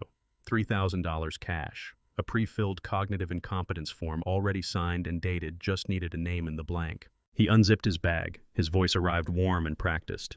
Mr. Delaney, he said, I only need a few minutes of your time. He stopped mid-sentence, because I wasn't hunched anymore. I was standing straight, 72 years old, spine like a pipe wrench handle, shoulders squared, both hands resting flat and still on the kitchen table. No tremor, no fog. Eyes on his clear, steady, and absolutely cold. Good morning, I said, full voice, no hesitation. I've been expecting you. You want to know what real authority looks like. It isn't raised voices. It isn't fury. It's standing up straight when they walked in, certain you couldn't. Celinda's color drained out of her face. The den door swung open. Aldous Crenshaw came through it, briefcase open, legal notices already in hand. Leland Copeland rose unhurried from his chair, coffee mug in hand, as if he'd simply decided to stretch his legs. Then the hallway moved. Deputy Halverson and Deputy Mabry stepped into the kitchen in full uniform badges, catching the morning light, planting themselves between the visitors and the exit. The 2 transport workers went still by the door. the realization arriving they'd been retained to assist in a felony. Aldous walked forward and placed a document on the table directly in front of Dr. Lassiter. "Dr. Lassiter," he said, his voice carrying the weight of 4 decades in a courtroom, "what you're holding is a notarized cognitive evaluation administered by Mr. Delaney's physician of 20 years, 29 out of 30 on the MoCA. He has full legal cognitive capacity. Any certification you produce today claiming otherwise constitutes medical fraud under Tennessee Health Code." Lassiter stared at the paper. His hands began to shake. Deputy Halverson set a laptop on the kitchen table and turned the screen outward so the whole room could see. High definition, crystal clear timestamp. November 19th, 2024, 6:43 a.m. Celinda Delaney entering the master bathroom, opening the medicine cabinet, unscrewing the prescription bottle, dropping yellowish pills inside, closing it, walking out. Every frame clean, every frame admissible. Celinda went from pale to crimson. "That's," she started. "Evidence," Deputy Halverson said, "no inflection at all. Medication tampering, Tennessee Penal Code Section 22.04, injury to an elderly individual, first-degree felony." Then Deputy Mabry hit play on a portable speaker. Willa's recording filled the kitchen. Celinda's own voice, sharp, unhurried, perfectly clear. "He doesn't have to be confused. He just has to look confused on paper." Silence. Then the handcuffs. Deputy Mabry moved behind Celinda. Her wrists went back. The metal clicked shut. "Celinda Ray Delaney," Mabry said, "you are under arrest for injury to an elderly individual, tampering with a consumer product, and conspiracy to commit fraud." Celinda's mouth opened. Nothing came out. Deputy Halverson turned to Dr. Lassiter. "Doyle Lassiter, you're under arrest for attempted medical fraud and criminal conspiracy." More cuffs. Click, click. Lassiter didn't fight it, just stood there staring down at his own hands as if he still couldn't believe what they'd nearly done. Leland looked across the room at Garrett. "Mr. Delaney," he said quietly, "you're not being arrested today. But you need to sit down. We have questions." Garrett folded into a chair like every bone had gone soft. Face the color of ash, eyes fixed on nothing. That sound Garrett made, I'll carry it the rest of my life. Not with any satisfaction. With something that felt a great deal more like grief. The deputies read Celinda her rights and walked her toward the door. She twisted back, found my face. "You set this up," she hissed. "You set all of this up." "Yes," I said. "I did." She was still shouting when they guided her into the patrol car. Dr. Lassiter went without a word, head down, handcuffs catching the thin November light as he cleared the porch. The 2 transport workers were questioned and released. They hadn't been in on it, just hired labor, wrong place, wrong morning. The house went quiet. Aldous packed his briefcase. Leland made calls. The deputies worked through their initial reports. Garrett sat at the kitchen table, hadn't moved, hadn't said a word. Just looked at his hands. Then he made a sound I hadn't heard from him since he was small. Something between a sob and a question, not words. Just the raw noise of a long denial finally giving way. The sound a person makes when 42 years of chosen blindness cracks open all at once.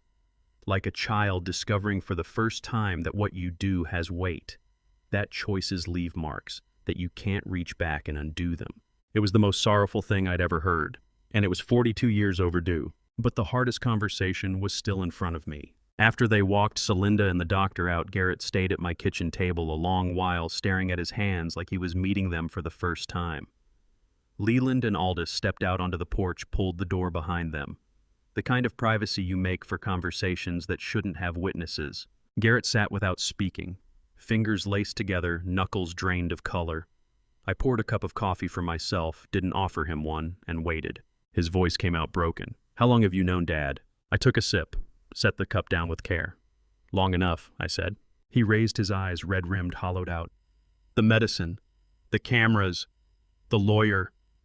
His voice caught. "You had all of this arranged before that dinner." "The dinner was just the last confirmation I needed," I said. He pressed his face into his hands. "Did you ever think about just talking to me?" I let the silence take up space.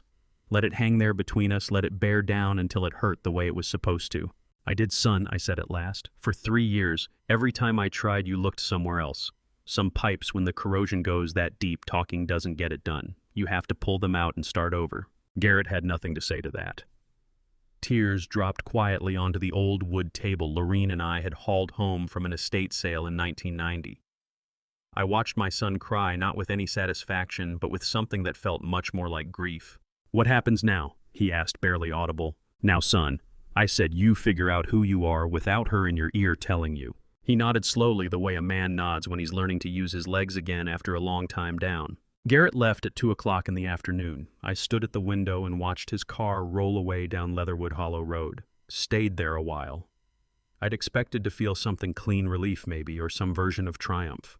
What I felt instead was what I always feel after a big repair job. Tired. And strangely, quietly hopeful. Thanksgiving arrived 48 hours later. First time in close to a decade that I'd cooked a holiday meal for a small, honest family.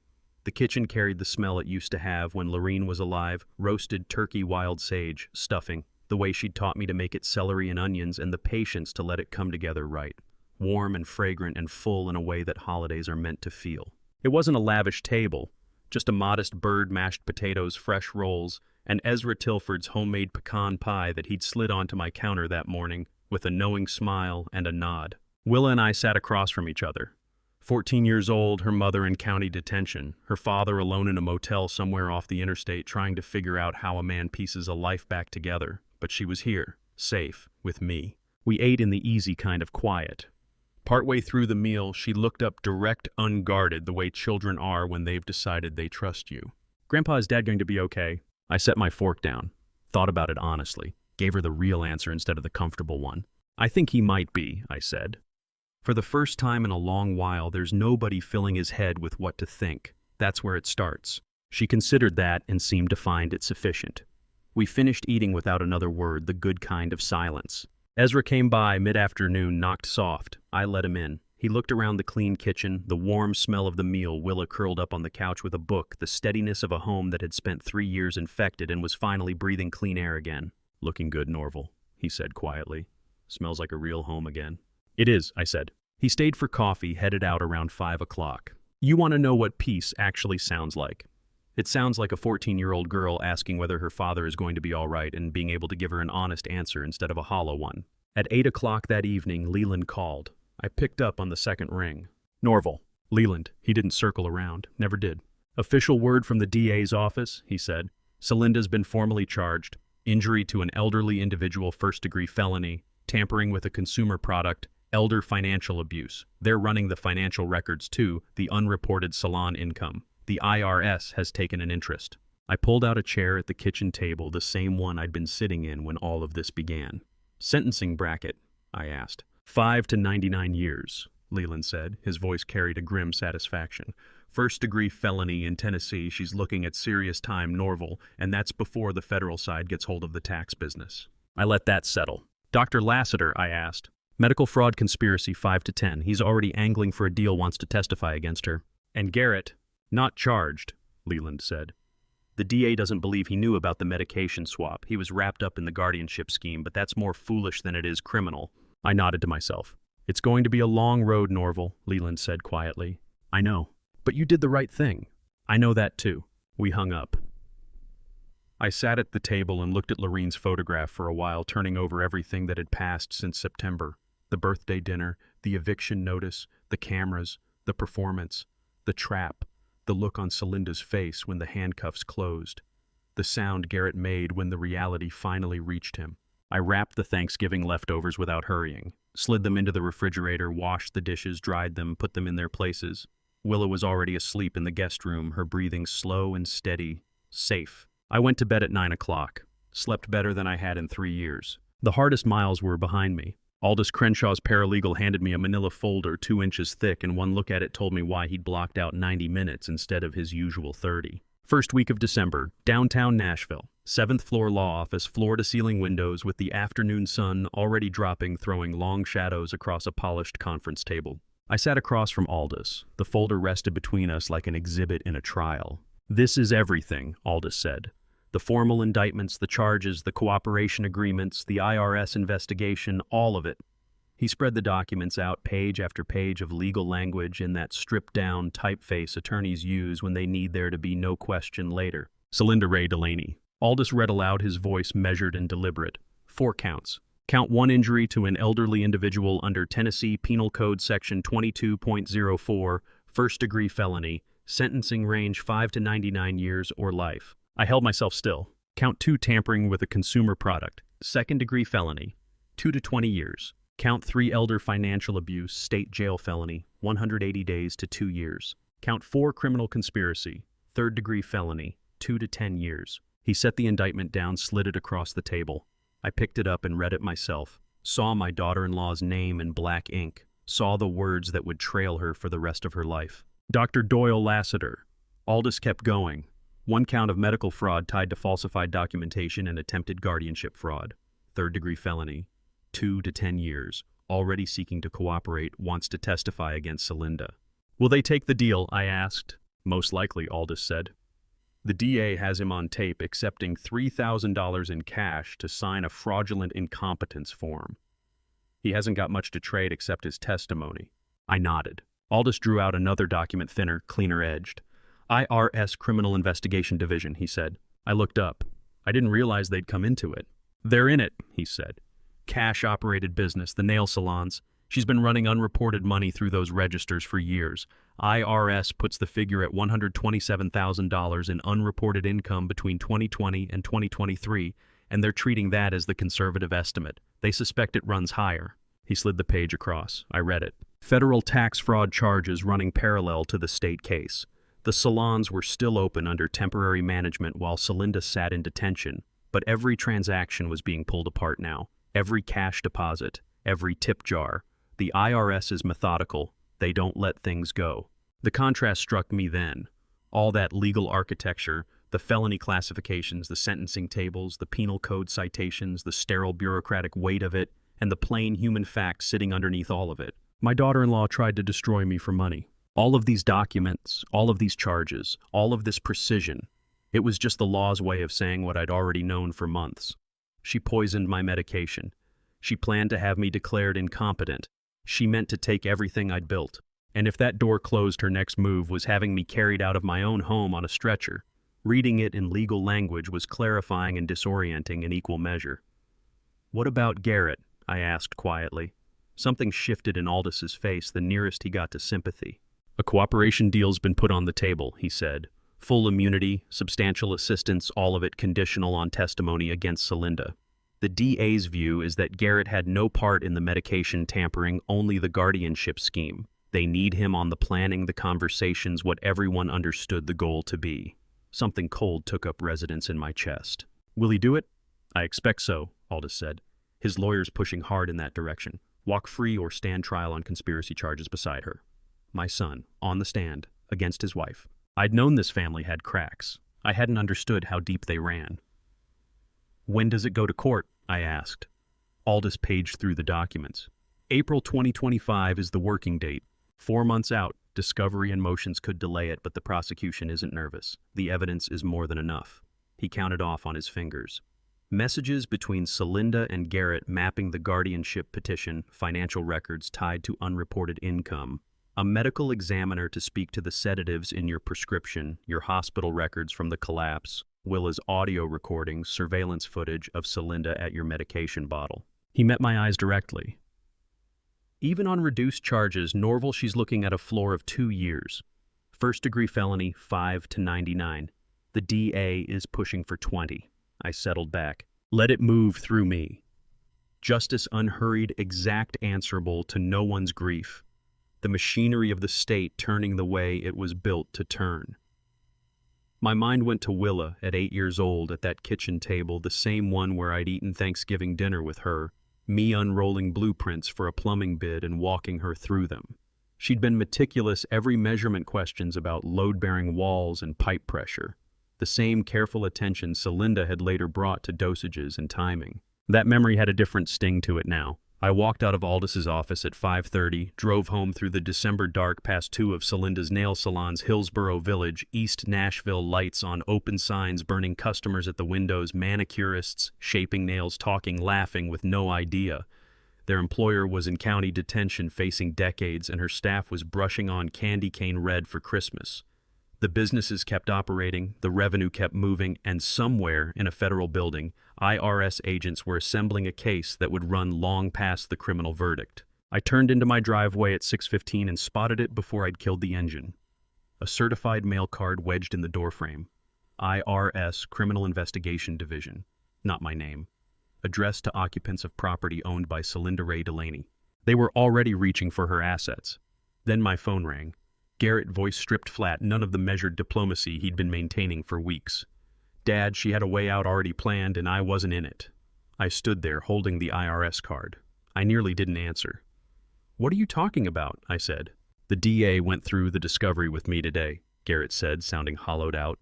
Bank records, a separate account opened 2 months before your collapse. $47,000 I knew nothing about. I went inside, set the notice on the counter, sat down. A getaway fund, I said. That's exactly what it was, Garrett said. If the poisoning worked, she'd have your estate. If things fell apart and we got caught, she had enough to vanish, leaving me buried under all the debt, all the charges, everything. Neither of us spoke. I drove to see her, Garrett continued. County detention through the security glass, asked her straight out if it was true. What did she say? Garrett's voice cracked. She looked right at me and said, "You were always the backup plan." I closed my eyes. "I'm sorry, son," I said. Garrett made a sound that was half laugh, half something that hurt to hear. "I signed the cooperation agreement an hour ago. Full immunity. They want my testimony on everything, the planning, the guardianship scheme, all of it. Divorce papers go in today." "You're doing the right thing," I said. "Am I?" Garrett said. "Testifying against my own wife, she was ready to let you take the fall," I said. "That's not a wife. That's a co-conspirator who used you until she didn't need you." Garrett stayed quiet a long time. "I'll call you later," he said. He hung up. I sat there thinking about Garrett. In 1 week he'd lost a wife, a partner in the scheme, and whatever he'd believed his life was. There are no clean categories for grief when the family is the weapon. 3 days later, Aldous phoned. "The IRS didn't drag their feet," he said. "Both locations hit this morning, same time coordinated. I was in the truck, pulled to the curb. Hillsborough Village and East Nashville, Aldous confirmed. Federal locks official notices posted. The flagship dark. East Nashville handed to a receiver. Assets to be liquidated against the tax debt. The employees. Out the door that morning, Aldous said. Tilda Rourke, who managed Hillsborough Village, had been working the phones trying to get an answer on final paychecks. He'd directed her to the receivership office. I ended the call, sat a moment, then drove to Hillsborough Village. 5 o'clock December. Sun long gone, street lamps throwing orange over the cold. I pulled into the lot. The neon sign dark for the first time in 8 years. A federal seizure notice taped to the glass door, yellow and black, official done. Through the window, empty chairs, silent drills, polish bottles lined up on the shelves like soldiers waiting on orders that weren't coming. My phone rang. "Mr. Delaney?" A woman's voice unsteady. "This is Tilda Rourke. I manage the Hillsborough Village location. Aldous Crenshaw gave me your number." "I know who you are," I said. "I've worked here 6 years," she said. Her voice broke apart. "I don't know what to say to my girls. Half of them are raising kids alone. They want to know about their last checks, and I have nothing for them." I looked at the dark glass, the padlock. "Contact the receivership office," I said quietly. "The number's on the seizure notice. That's where wage claims go." "Will they actually get paid?" "They will," I said. "It'll just take time." She thanked me and the line went dead. I sat in the truck looking at the building. 20 years back, I'd sat across a table with Celinda and helped her work through the lease on this space. Walked it with her when it was bare concrete and empty walls. Watched her roll sage green paint across the reception area herself, her favorite color, her own hands. She'd been so proud of it. Something built from the ground up on her own effort. Federal agents had locked it down in a single morning. The windows gave me back my own reflection, dark inside still. The machinery of vanity shut down by the machinery of law. All of it, Celinda's commercial empire, the source of her standing in Nashville, the thing that underwrote the wardrobe and the scheming, gone. Padlocked, seized, liquidated before a jury even heard the case. I parked across from the flagship, got out, walked to the glass door. The seizure notice met me at eye level. Property of the United States government. IRS, Criminal Investigation Division. Unauthorized entry prohibited under 26 U.S.C. Section 7212. I read it twice. Thought about the ribbon cutting, Celinda calling me to be there, pulling me into a hug, saying I was the one who'd believed in her. That woman was gone. Maybe she'd always been a fiction. What deserved shame, I understood then, wasn't the empire she'd raised. It was what she'd done to protect it, poison in my medication fraud, underneath everything a contingency plan that required her own husband to absorb the wreckage while she disappeared. I got back in the truck and drove home. Christmas a week out. Leland had already flagged it trial prep was going to consume the new year. Depositions in January, trial in April. A long stretch still ahead. Garrett called Christmas night from a motel off I-35, and he didn't open with apology or small talk. "Dad, do you have any idea what your house is worth?" I was at the kitchen table with cold ham and what was left of Willa's potato salad. The TV was running one of those old black and white Christmas pictures where everybody's life is tidy and every problem resolves in 90 minutes. "What are you getting at?" "The property." Garrett said, that hollowed-out quality in his voice like a man calling from a cinder-block motel room in the dark. Couldn't sleep, so I pulled up the tax records and ran the comps. You're holding $782,000 in home value. The land alone $380,000 because of the East Nashville zoning changes. That's $1.2 million, Dad.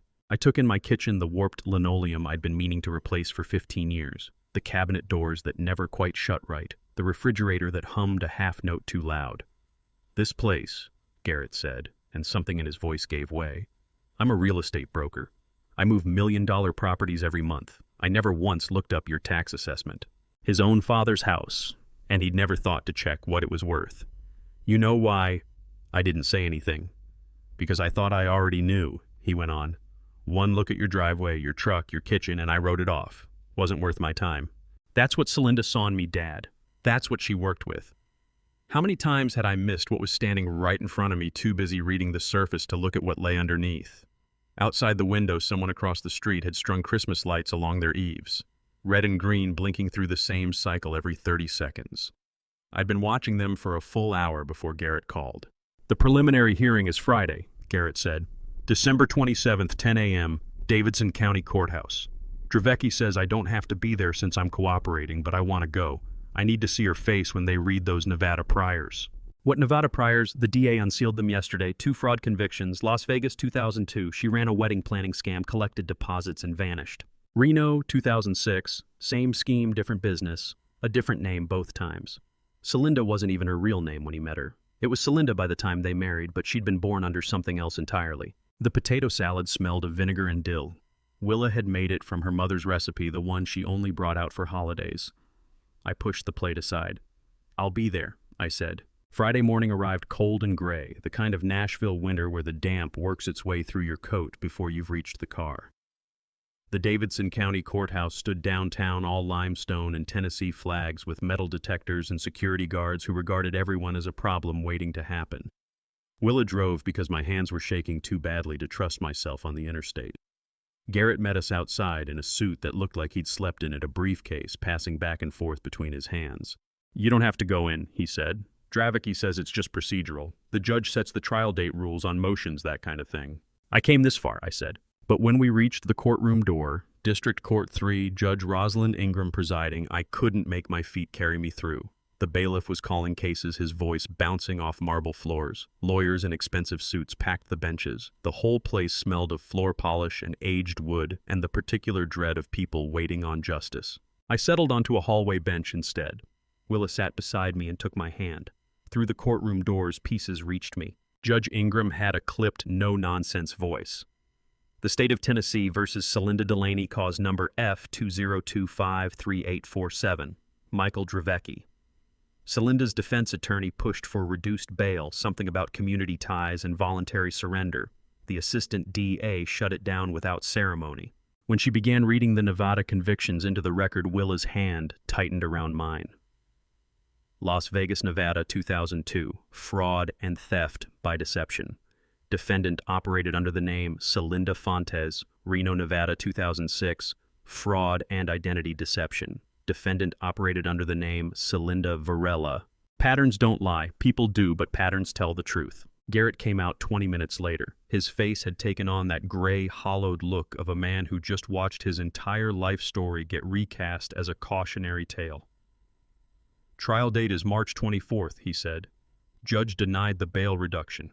Dravecki gave some speech about rehabilitation and second chances, but Ingram wasn't moved. She said the Nevada priors showed a clear pattern of deceptive conduct and flight risk." We walked out through security past the metal detectors and the guards and the lawyers cutting deals in the corridor. Outside downtown Nashville moved through its Friday morning pace. Food trucks setting up office workers. grabbing coffee tourists, photographing the Capitol building 3 blocks away. Garrett stopped on the courthouse steps. The morning sun had finally muscled through the cloud cover and was warming the limestone. "You asked me once what I saw in her," he said. "You remember, after we got engaged, you asked what made me so sure." "I remember. I told you she made me feel like I'd finally arrived, like I'd stepped into the life I was supposed to have." He laughed, but there was nothing behind it. "She didn't make me feel that way, Dad. I already felt that way, and she saw it. That's the difference. She didn't build the weakness. She just found it and put it to use." Willa hugged him then, right there on those steps, with lawyers and defendants and families moving around us like water parting around stone. "The hard part's done," Garrett said into her shoulder.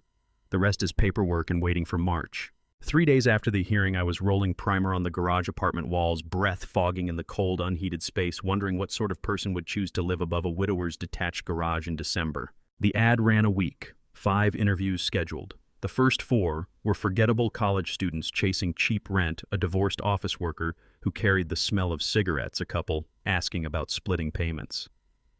Corbin Fenwick turned up last Thursday afternoon when the winter sun was cutting low through the garage windows. 28 years old, leaned through the shoulders the way men get from hauling pipe and squeezing through crawl spaces. What caught my eye was his hands. Knuckles stained dark with pipe dope, the kind that doesn't come off no matter how long you scrub. I knew those hands. I'd had those hands for 40 years. He looked the apartment over.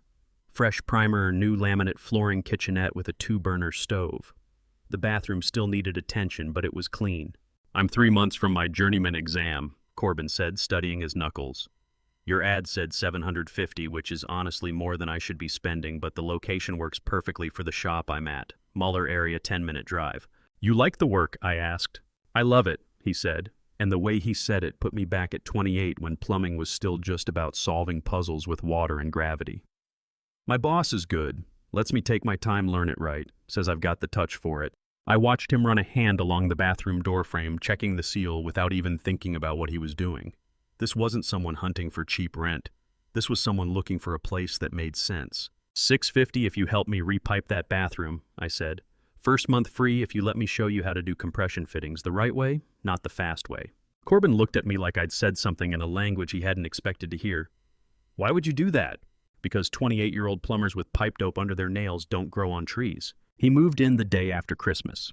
I walked him through the breaker box, showed him how the heater worked, pointed out where the water shut-off valve sat. He thanked me 3 times before he carried his first box upstairs. 2 days later, I found him in the bathroom with a tape measure and a notepad marking measurements in pencil. He measured the door frame twice, checked his own figures, ran the math again. That same careful double check I'd drilled into apprentices 40 years ago, back before houses became commodities and shortcuts became standard, before my son decided plumbing wasn't prestigious enough and went chasing something shinier that turned out to be painted tin.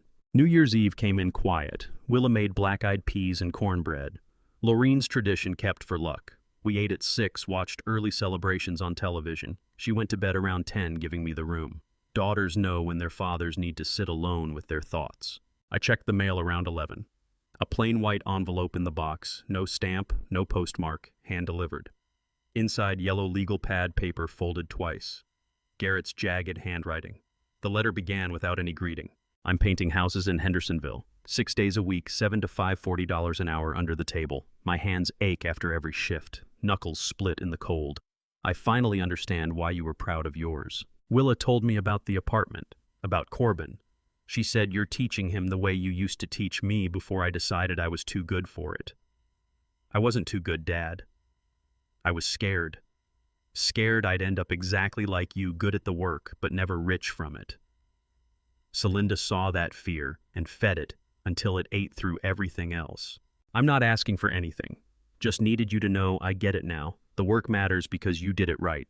I spent 15 years selling houses I didn't build to people who didn't need them, and I talked myself into believing that made me better than the men who actually knew how to fix a pipe when it burst." Trial's in March.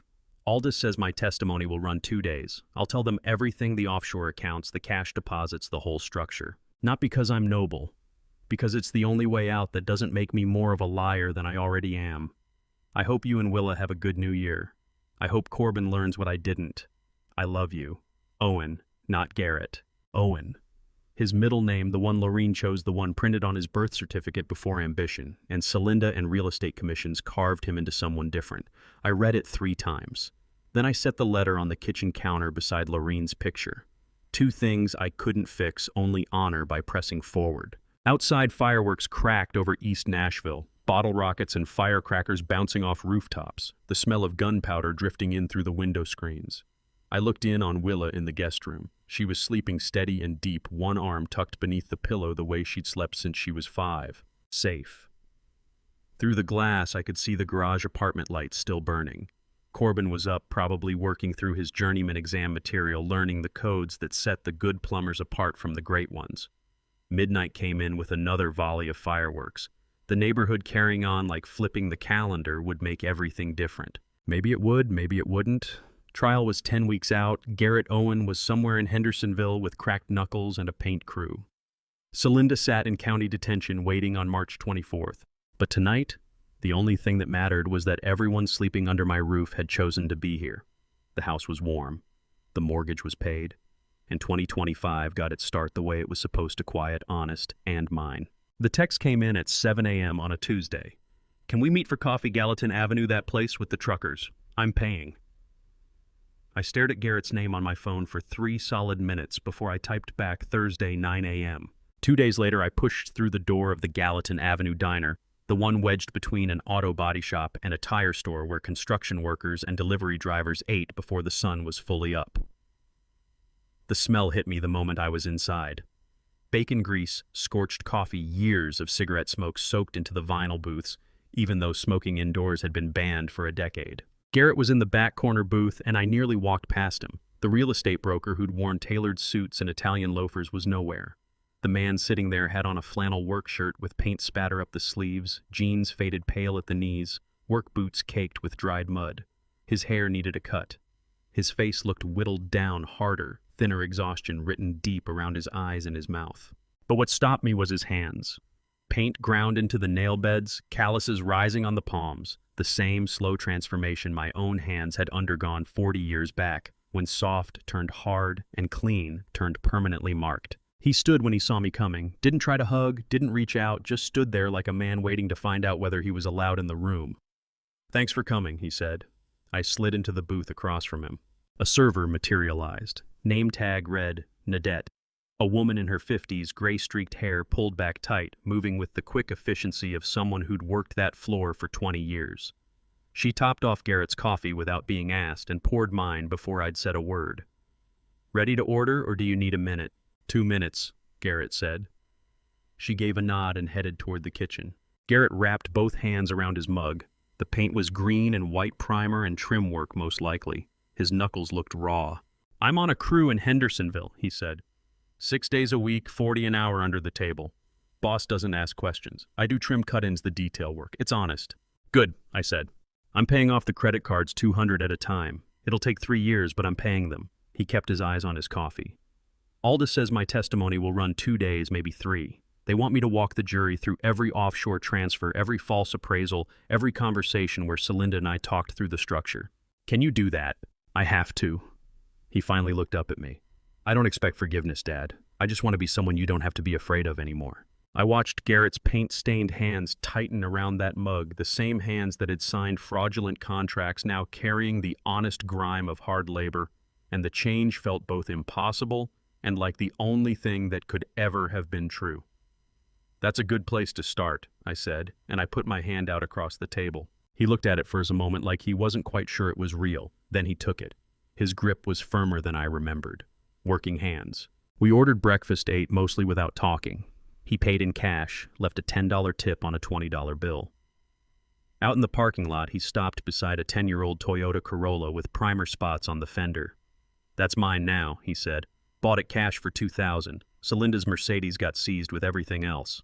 "It'll get you where you need to go," I said. "Yeah." He pulled his door open, then turned back. "How's Willa?" "Healing." He nodded like that was the answer he'd expected, and nothing more. Got in and drove off toward Hendersonville and another day of trim work. I met Aldous at his office 2 weeks later, mid-January, 8 weeks before trial. Papers covered his conference table, corporate charters, tax exemption documents, foundation bylaws printed on heavy linen stock. the Laureen Ann Huxley Foundation for Retired Tradespeople of Central Tennessee. Aldous slid the main charter toward me. Incorporated tax-exempt perpetual charter approved by the IRS as a 501c3 charitable organization. I traced Laureen's name with my finger. The letters were in formal script pressed slightly into the paper. Laureen Ann Huxley, her maiden name, the one she'd carried for 22 years before she married me and became Laureen Delaney. She went by Rennie for 43 years, I said, but her legal name belongs on this. It's permanent now, Aldous said. The foundation would fund affordable housing grants, medical assistance for uninsured elderly laborers, emergency financial aid for retired tradespeople across Central Tennessee. The endowment structure meant it would run in perpetuity long after the rest of us were gone. 43 years of Laureen's quiet goodness pressed into 3 words on charter paper. A life of steady service made institutional and permanent. She would have approved, Aldous said quietly. I signed the incorporation papers.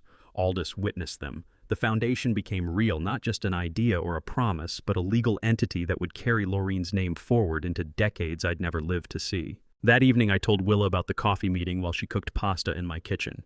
She'd been staying at the house 3 nights a week since New Year's, sleeping in the guest room, helping with groceries and bills, getting steadier on her feet. She went quiet for 2 full minutes after I finished, just working the spoon through the water, watching it boil. Steam rose between us. "I'll see him," she finally said. "But I decide when. You have to be there, and he comes here to Grandpa's house, not some neutral diner." "Fair terms," I said. She nodded, still stirring.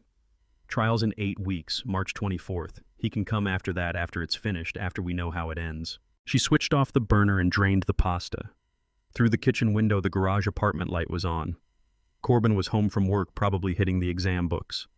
The foundation charter sat on the counter next to Laureen's picture. Garrett was in Hendersonville with paint on his hands. Celinda was in county detention. And Willa was drawing lines that proved she'd come through it. 8 weeks until March 24th. 8 weeks until the courtroom. Leland Copeland grilled brisket on his back patio the last Saturday of January and told me to bring an appetite, not a casserole. This one's on the county's dime, more or less. I turned up at 2 with a 6-pack of Shinerbach and found his backyard crowded with faces I half knew, deputies, a couple of prosecutors, people from the DA's office. Mesquite smoke and searing meat hung thick in the cold air. Leland worked the grill with the same unhurried patience he brought to everything, turning the brisket with tongs, probing the temperature. "Glad you made it," he said, passing me a beer. "Want you to meet someone." He steered me across the patio to where a man stood talking with one of the assistant DAs. Lean, maybe 40, with the kind of quiet watchfulness that comes from years of listening to people lie. "Norval," Leland said, setting his hand on the man's shoulder. "This is my son, Beckett. Thought it was time you two met properly." I looked at Beckett Copeland. The private investigator who'd traced Celinda's offshore accounts, documented every fraudulent transfer, assembled the evidence that broke the whole case open. Leland's son. Beckett extended his hand with a grin. "Christmas Eve '98. You fixed our burst pipe at 11 p.m. Wouldn't take a dime. My mom talked about it for years." It came back to me then. An urgent call from a woman on the east side kitchen floor underwater, her husband pulling a night shift at the sheriff's department. I'd grabbed my toolbox and driven over, found the split fitting, sealed it, and turned down every dollar she offered because it was Christmas Eve and the repair hadn't taken half an hour. "Your mother wouldn't let me leave empty-handed," I said. "Sent me home with a plate of tamales." "Every Christmas she still makes them," Beckett said. "And every Christmas she tells someone about the plumber who knocked on the door during midnight mass." Leland's laugh came from somewhere deep and real. "Kept the connection between you two quiet, couldn't have any appearance he was playing favorites. DA needed the whole case bulletproof, but hell, Norval, consider the debt settled." I gripped Beckett's hand a second time, putting more into it. "Thank you. Doing it the right way," he said. "Same as you." We filled our plates with brisket and potato salad, ate while the January sun dropped low behind the live oaks. The meat had a proper smoke ring all the way through, salt, pepper, nothing else, the way good brisket is supposed to taste. Leland talked through old cases. Beckett filled in the gaps. 2 hours I sat at that table with people who'd worked to recover what Laureen's name deserved, and not one of them had ever needed a thank you for it. 3 weeks on, I found myself in Davidson County Family Court, before a judge named Bertram Oleski, 3 decades behind that bench hair gone silver, reading glasses perched on his nose, his face carrying the particular wear of a man who'd absorbed every broken version of the American family. The custody petition lay open before him. Willa was next to me in a navy dress, her hands quiet in her lap. 14 years old and solid as the ground she sat on. Garrett was across the aisle with his court-appointed lawyer, the wedding suit still on his back but hanging differently. Now his frame had thinned inside it. Judge Oleski studied Willa over the top of his glasses. "Ms. Delaney, do you understand the decision before this court today?" "Yes, sir," she said. "And this is where you want to be. You've had time to sit with that." "I want to live with my grandfather."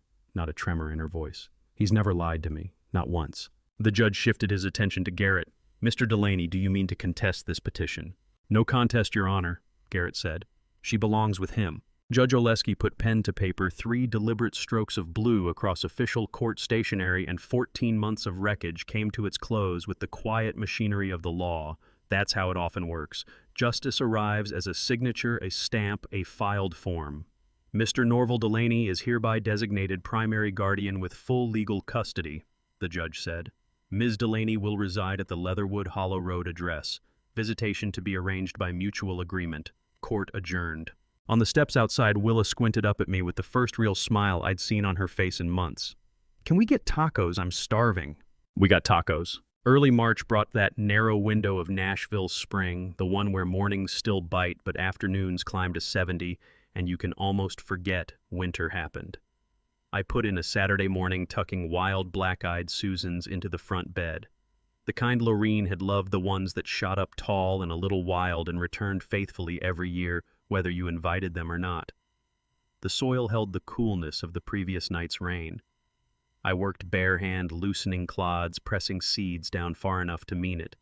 They wouldn't open until May, but that's the point you plant in March, and trust that what you can't see is already underway. Some things need time and dark before they're ready to come back. Up on the roof, Corbin was nailing down shingles that a February storm had peeled loose. He hummed something country I couldn't place off-key and unhurried. "Norval," he called down, "another 20 years on these before you'll need to worry." "That was always the plan," I said. Willa occupied the porch swing with a paperback propped on her knees, turning pages without looking up. Ezra Tilford, retired postal carrier 3 houses down. 18 years, my neighbor made his afternoon pass along the sidewalk and raised a hand. I returned it. Nothing was out of place. House mine, title clean. Willa steady and growing. Corbin dependable rent, always on time, forever fixing something without being told. The foundation carrying Lorene's name. Garrett somewhere out past the city learning the weight of honest labor. Inside, I poured coffee and got dinner started. Willa had claimed the kitchen at 5 Lasagna was her current project, so I had a window to work in. On the refrigerator, fixed under a magnet shaped like Tennessee, 2 pieces of paper hung side by side. Willa's report card, 4 A's and a B+ in geometry. Next to it, a postcard, Hill Country bluebonnets on the front, Garrett's cramped handwriting on the back. "Working steady, hands tougher now. Hope you and Willa are good. Owen, both of them." Moving along separate roads toward the same reckoning that you do better or you don't, and the calendar keeps going either way. Better late than never. I tacked the postcard back up next to the report card and went out to the black-eyed Susans. Trial was 2 weeks off. Everything that needed settling would get settled. But that afternoon, the soil was giving off warmth, the house was occupied with people who'd chosen it, and I let that be enough. I turned up the old newspaper while clearing a storage bin that had been sitting behind Lorene's Christmas decorations. Yellowed, the edges gone brittle. March 14th, 1986. The morning I held the Church Street main together and kept 12 downtown businesses from going under. That was 2 weeks after trial now. The garage had reached the point where it needed handling before the summer heat arrived and made any kind of physical work miserable. I'd been circling these bins for years, tissue-wrapped ornaments in Lorene's handwriting tools. I had no business keeping fat folders of job receipts from work 3 decades past. The newspaper had been slipped inside a plastic sleeve, the kind you use when something matters. Lorene had done that. Had to have been her. The headline ran bold across the top. Local plumber prevents flooding. Norval Delaney, 33, works 18-hour shift to seal downtown main break. The photograph filled half the page. I was kneeling in the mud beside the open trench on Church Street, both hands locked around a pipe wrench as long as my arm. The flannel shirt, faded blue, worn soft, was the same one I'd had on at Garrett's restaurant 6 years back when he'd clocked it and decided what kind of man I was from across the room. I held the paper and looked at that younger version of myself for a long time. Grandpa! Willa appeared in the garage doorway, the evening light falling behind her. She came across and saw what I was holding. What is that? I passed it over. She took in the headline, moved to the photograph. That's you. Something shifted in her expression. You look so young. 33, that's younger than Dad is right now. She handled the paper with care like it had become fragile just from being recognized. That's the flannel, the one he called white trash. Her eyes came up to mine. You had it on when you saved 12 businesses. It's a work shirt, I said. It does what it's built for. Same eyes, Grandpa, she said, her voice going quiet. Same hands, just younger. She set the paper onto my workbench and pressed a kiss to my cheek and went back inside. I left it right there where anyone could see something Lorene had filed away on purpose because she'd understood long before I did that a man's worth has nothing to do with whether his shirt shows the work. The next afternoon, I brought Corbin out to the back porch workbench and showed him torch soldering. The spring warmth had fully settled in that Nashville stretch where you can stand outside and put in real hours before your shirt gets heavy with sweat. 2 copper sections laid out flux and solder beside them, my old acetylene torch in the middle. Your reed is the metal color, I told him, walking the flame up. That dull orange, that's the signal. That's when the solder moves the way you need it to. Jump ahead of it, and the joint runs cold and weeps in 6 months. His first pass came in hot. The solder beaded right up instead of pulling into the joint. Second try, he held too long, burned the flux off, left the copper dull and unworkable. Third time, I watched something change. He slowed down, kept his eyes on the copper, and when that orange hue crept in, he laid the solder against the seam. It ran clean and sure, pulled into the gap like it had been waiting, like the copper was thirsty for it. It put me back 30 years, showing Garrett that same moment before the part of him that believed in the work got buried under everything he decided he needed to become instead. I felt when it was ready, Corbin said, not looking up from the joint. I actually felt it. That's the part you can't teach out of a book, I said. Now it's yours. Willa was at the kitchen window watching, shortly after the back door opened and she stepped onto the porch. Is there a way I could learn that? 14 years old, straight-A student, Lorene looking back at me through her eyes. Lorene used to say that the plumbers who last are the ones who understand water. It doesn't fight you. It just finds where you left a gap. You've got her patience, I said. That's the part that actually matters. She settled in next to Corbin.